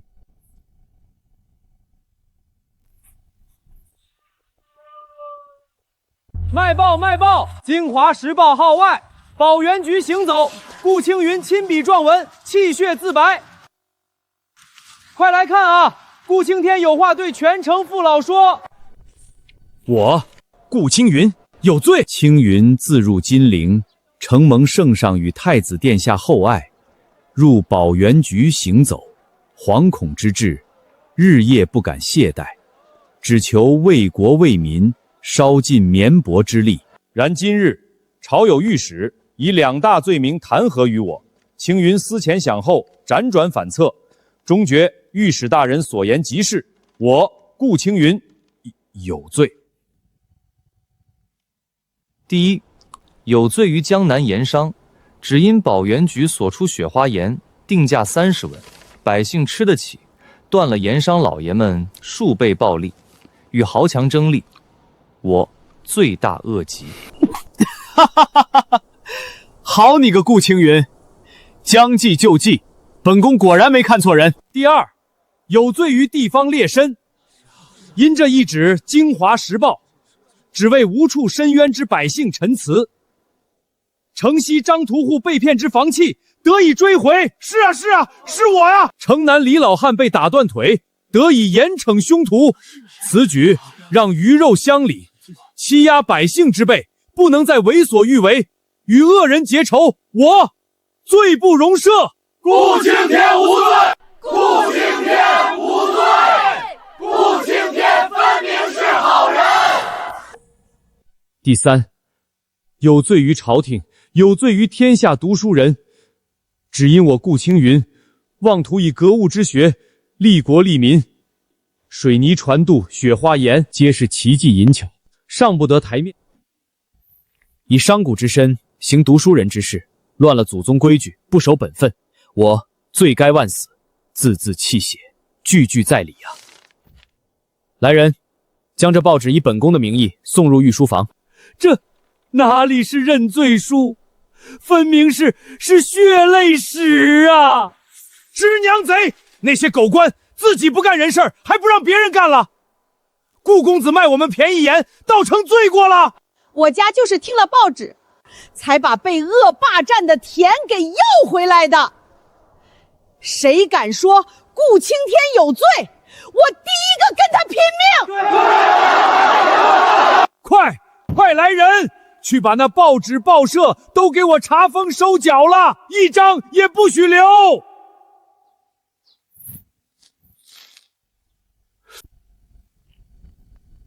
去，快走，都散了。顾青云无罪，顾青天无罪，我等为顾青天请命。怎么，这就是黑甲卫查到的结果？禀陛下，这是百姓在宫门口请命的陈情文书。陛下，这报纸是从东宫递来的，您看，这是印刷体，那一份像是手抄本啊。陛下，这有行小字儿。若为民生请罪，青云百思不悔，只求天日昭昭，还世间一个公道。陛下，臣恳请立即将顾青云下狱问罪，以正国法，以平民怨。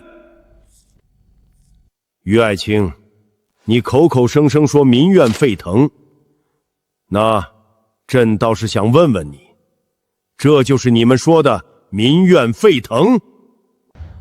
朕看到的却是万民拥戴，是朕的子民为了一个肯为他们说话、肯卖他们便宜盐的人，自发的为他请命。此事到此为止，再有妄议者，与此同罪。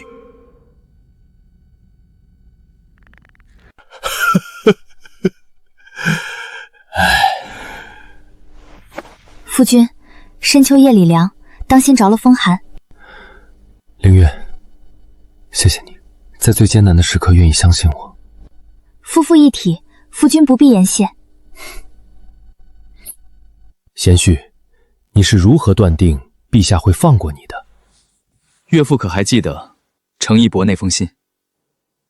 可你不是说他并未告知胡庸的命门所在？是，但他点醒了我。胡庸之所以难对付，除了是位居一品，有从龙之宫的首辅权臣，还因他遍及朝堂的门生故旧。淮西官员大多经他提拔而起，倒了一个王希烈，推出一个于洪，后面还有无数个。所以，夫君此举是在告诉陛下，你和胡庸一样，有不可替代的价值。他能操纵朝局和官员，而夫君你能引导和掌控民心。不错，我这把刀和胡庸一样，也能为帝王所用，甚至更加锋利。不对，不对呀，贤婿，他这一击未中，下一击怕是要拼上老本了。岳父大人，别急，他纵手眼通天，也挡不住我们的星辰大海。你们看，这是我手绘的世界地图，这里是倭国群岛，往南是南洋群岛，沿着南洋西行，还有黄金洲和香料大陆。贤婿，这就是你说的出海贸易的方向。咱们的船队真能从这大海上换回比丝绸和瓷器贵100倍的香料黄金？世上最赚钱的买卖，从来不是生产什么，而是定义稀缺。只要我们能去别人去不了的地方，哪怕是拉回一团石头，也能卖出黄金的价钱。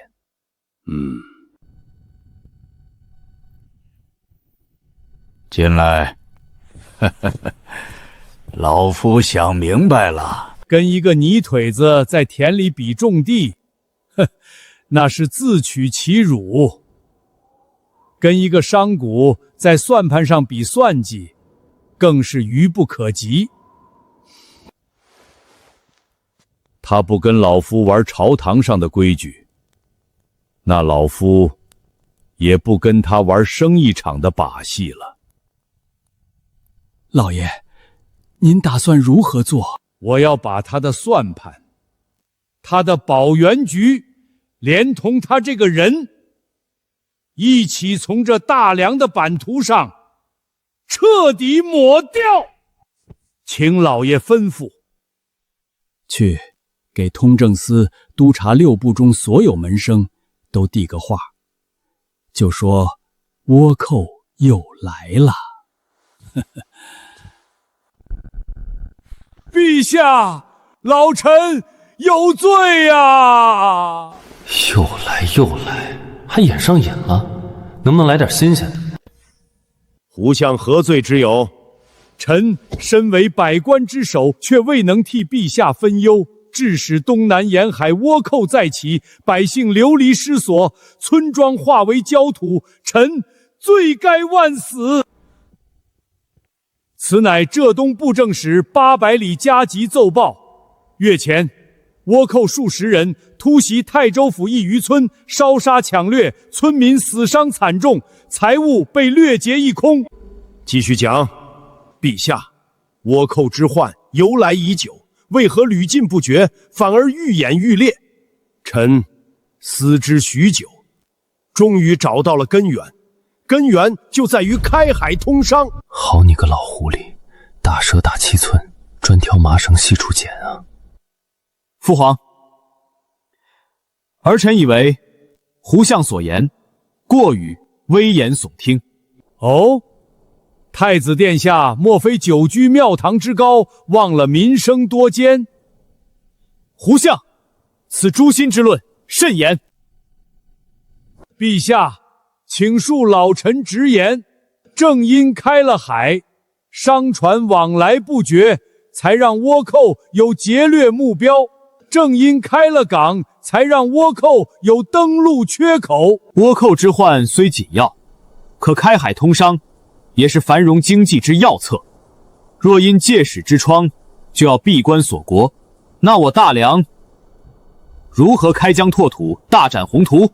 以太子殿下之言，那出海的商税利银，比我大梁沿海万千百姓安危更甚，比海疆百年安宁更重。为些许商税之利，弃祖宗疆域之安，此乃本末倒置、祸国殃民之举。老臣恳请陛下，以江山社稷为重，以万民安危为念，重申海禁，片板不得下海。臣复议，请陛下重申海禁，以安海疆。臣等复议。此事事关重大，3日后再议。退朝。海禁，这才是他的底牌，真正的釜底抽薪啊！赶尽杀绝，不留余地吗？相爷，您这招真是神来之笔。那顾青云就算有3头6臂，也绝对想不到咱们会从海禁国策上动手。是啊，此策一出，他那什么保元局、雪花岩、什么出海船队，全都成了一堆废铜烂铁。我看他这次怎么死。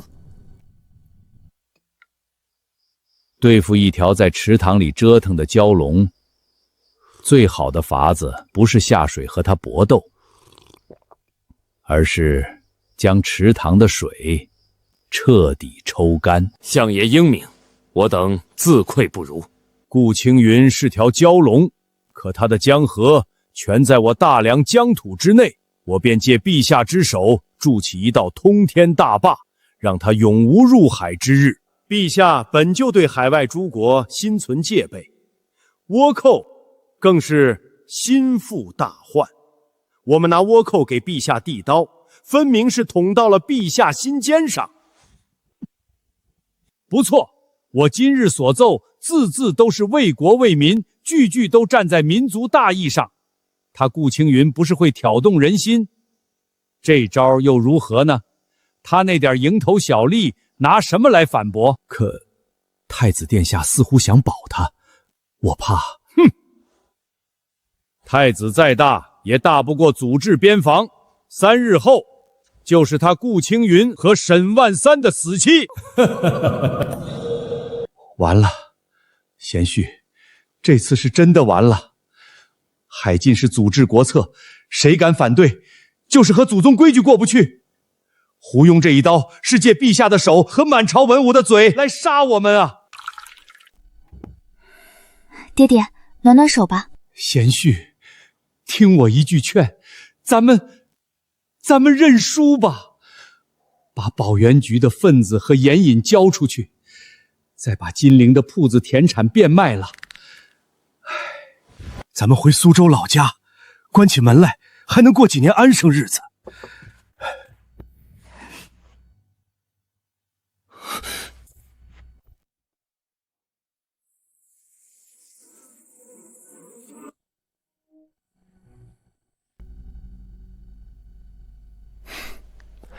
岳父大人，您觉得对陛下而言最重要的是什么？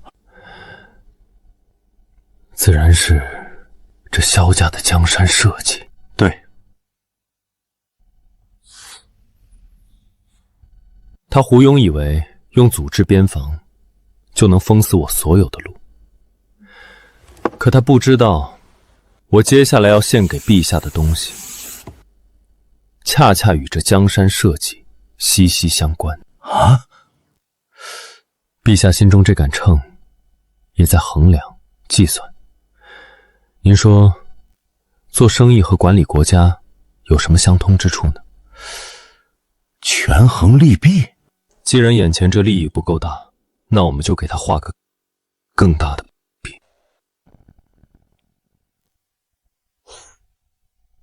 画饼。王伯，备车备礼，明日我要再去趟青田。伯爷，晚生顾青云特请您喝酒。你小子遇什么难题了？我可不是什么酒都喝的。晚生明白。上次来，闻见您屋里陈酿的酒香了。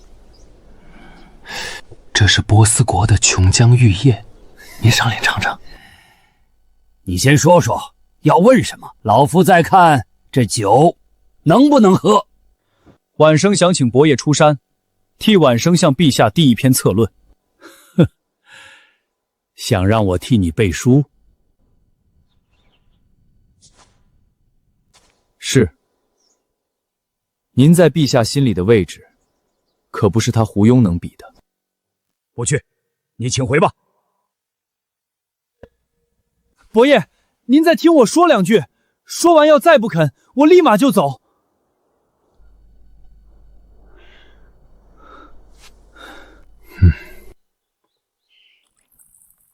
说吧，这碗酒喝完，关门谢客。是，我只说一句，以战养战，您肯吗？好，好，若不是老夫以年迈，定要收你做个关门弟子，倾囊相授。现在也不迟啊，您要不介意，我就着这碗酒磕头拜师。师傅在上，请受徒儿青云一拜。好啊，老夫许久未像今日这般痛快了。不过，听为师一言，你我纵使有立国家策，但双拳难敌万腿啊。师傅的意思是，咱们两个的分量还不够。这盘棋想翻盘，光有骑兵还不够，他有他的盾，咱们就必须用一个能代表未来和国运的人来与他抗衡。东宫太子殿下，可太子曾替我说话，并未得陛下首肯。你若将那策论经由东宫送入御书房呢？那陛下就会衡量未来储君，加上师父和我，能否担得起大梁的未来？一朝天子一朝臣，他胡庸再狂，也难以和一位不需要他的储君抗衡。姑爷，您可算回来了，老爷都快急得冒火了。王伯，让厨房备些热粥送去书房，除了凌月，谁也不许打扰。是，姑爷。另外，把库房里所有关于江南漕运的账本、保元局船坞的营造记录都搬去书房。是。爹，相信夫君。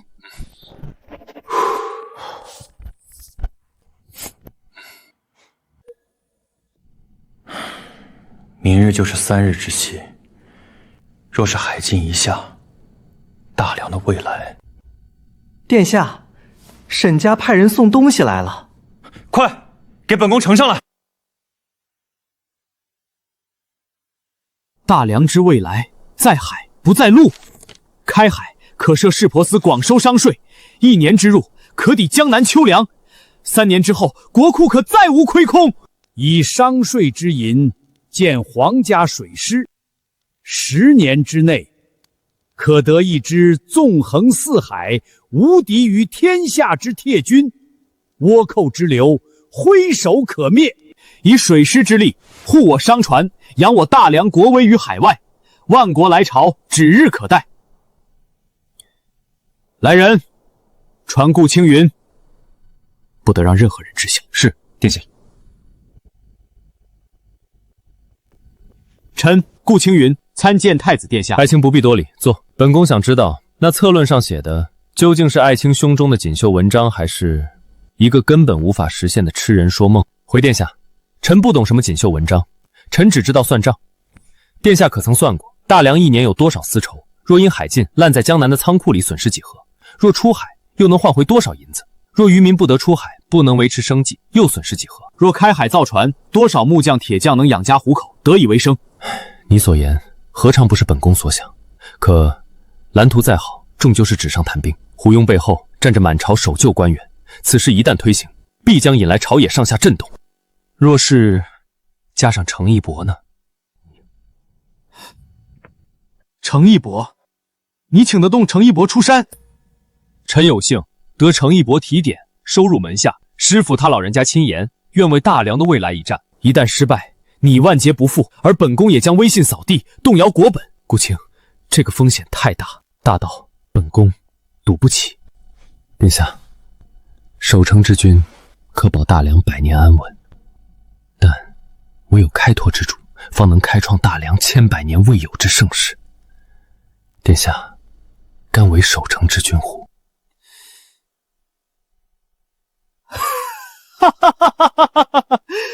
青云，你之才胜过10万大军。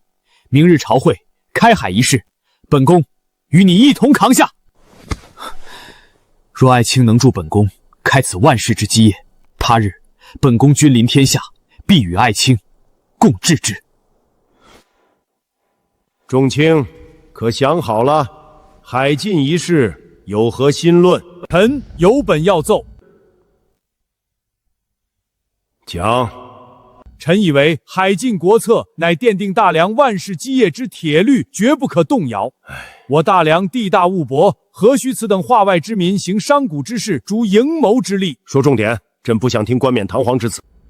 陛下容禀，去岁福建一地有3座渔村混入倭寇流绵，烧杀抢掠是轻，窥探军情，到我国防部署是重啊！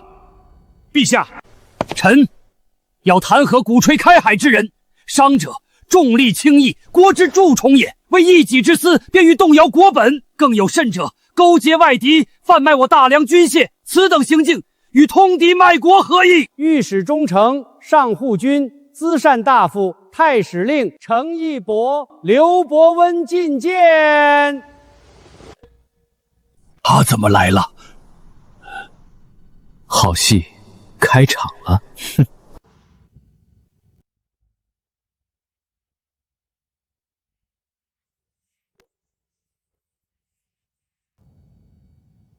老臣叩见陛下，陛下万福金安。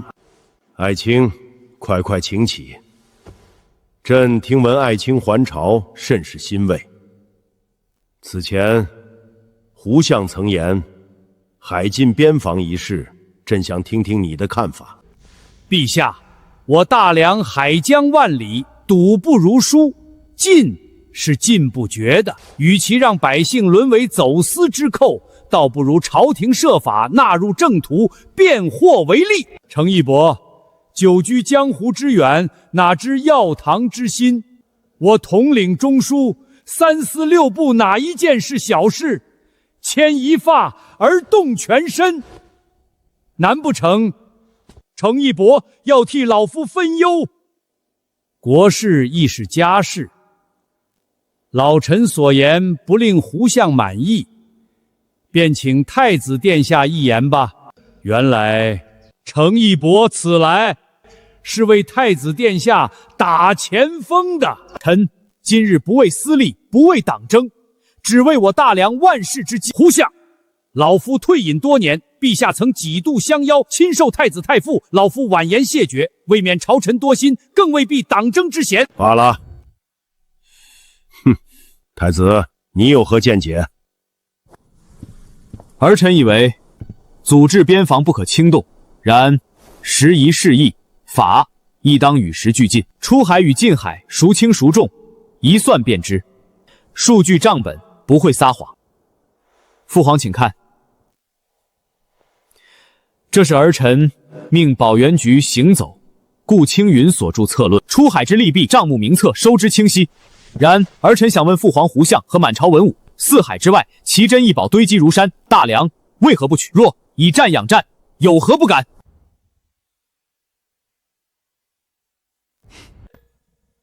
以战养战，顾青云，你解释解释。回禀陛下，臣所依据的是出海至黄金州香料国后贸易之税收，用以筹备水师击退倭寇，周而复始，拓土开疆。哼，黄口小儿，什么黄金州香料国，闻所未闻。百闻不如一见，臣不敢与胡相空口辩论，请陛下与满朝诸公看一样东西。准。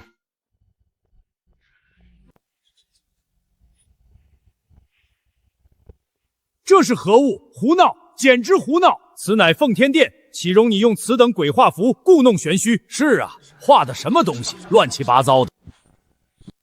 各位大人总在谈论天下，但你们是否真的知道这天下究竟有多大？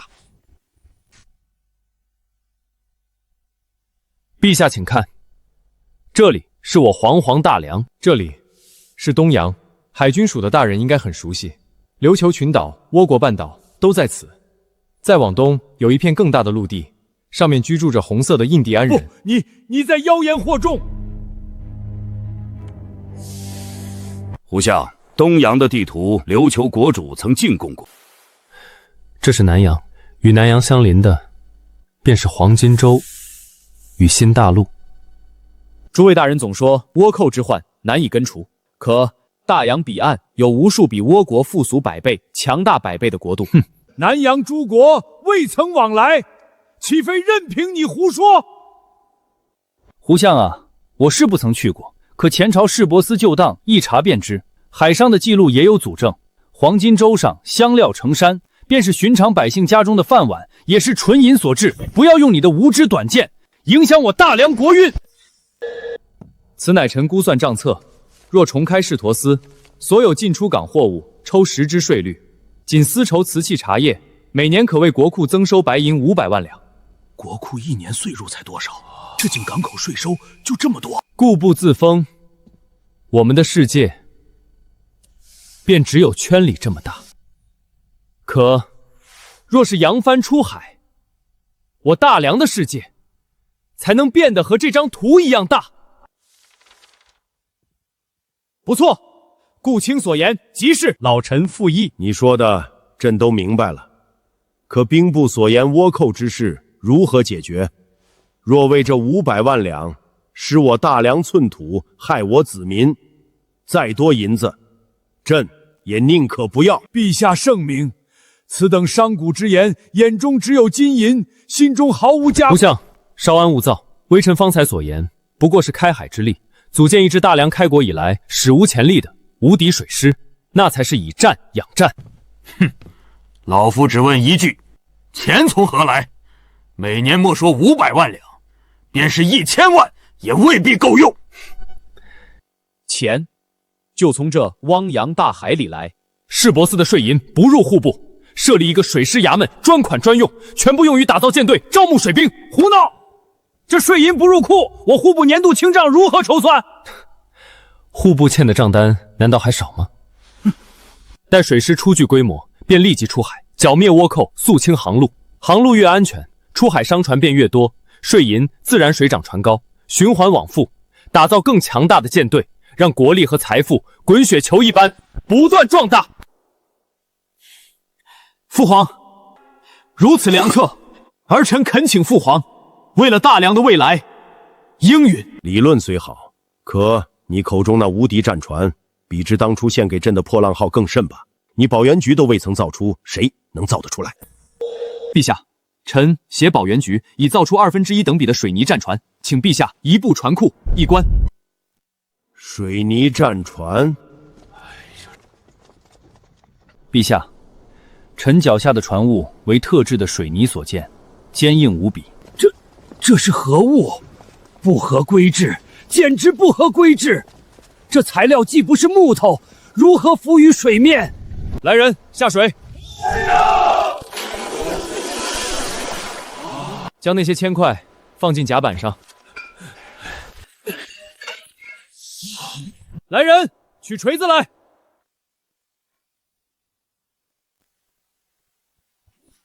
神物，这是神物啊！怎会有如此坚硬的材质？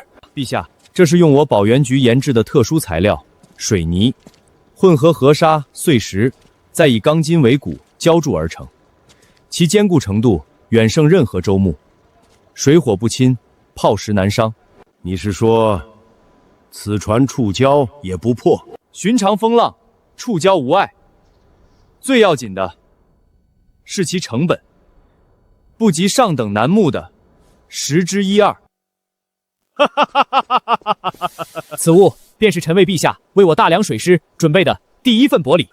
有此神州，何愁倭寇不平？何愁四海不扬威？好，好，好，海禁之意不必再提。即日起，于泉州设立市舶提举司，总领开海通商一切事宜，其税收之银不入户部。另设水师钱庄，专款专用，以供水师营造操练之用。陛下，户部市舶司乃国之重器，单系我大梁未来100年过运，此事便由太子总领，一是朝廷之重。儿臣遵旨。保元局行走，顾青云制计过人，献图献策，居功至伟，特授市舶司提举，官至从五品，协理太子，专责水泥船营造、新航路开辟、海外通商等诸多事宜。另赐金鱼带，准其便宜行事。凡市舶司内务，可不经中书，直奏东宫。微臣顾青云领旨谢恩，吾皇万岁，万岁，万万岁！来来来，里边请，里边请。老爷说了，不管是谁，都得按规矩来。贤婿啊，岳父我这辈子都没想过，咱们沈家还有今天，不是靠金山银山，是靠这堂堂正正的官身，靠你给咱挣来天大的脸面啊！以后谁敢说我沈万三是下九流的商贾，谁还敢？我沈万三的女婿是从五品的朝廷命官，是协理太子的市舶司提举。姑爷，老爷燕王府的长史大人前来送贺礼。燕王，他不是在镇守北平吗？怎会来送贺礼？燕王萧成宇，未来皇帝，大梁天河之治开创者出现了吗？请他进来吧。下官葛城参见顾提举。葛长史远道而来，有失远迎，恕罪恕罪。些许北地薄礼，不成敬意。我家王爷听闻顾提举大才，为我大梁开辟100年财源，心中甚是钦佩，特命下官前来道贺。这是我家王爷亲笔密信，还请提举大人亲解。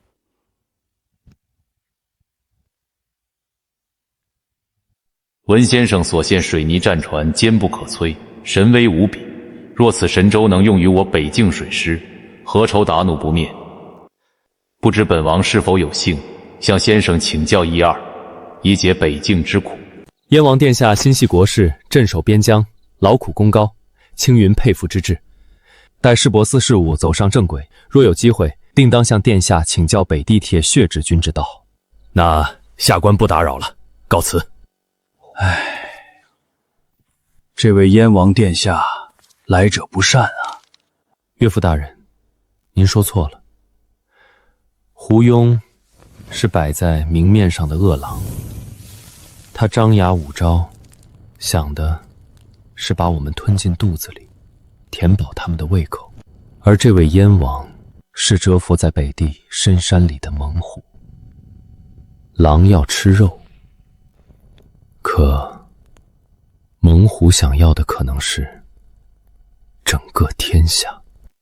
贤婿啊，千难万险我们都挺过来了，前方就算有猛虎拦路，我沈家必倾尽所有，为你杀出一条青云之路。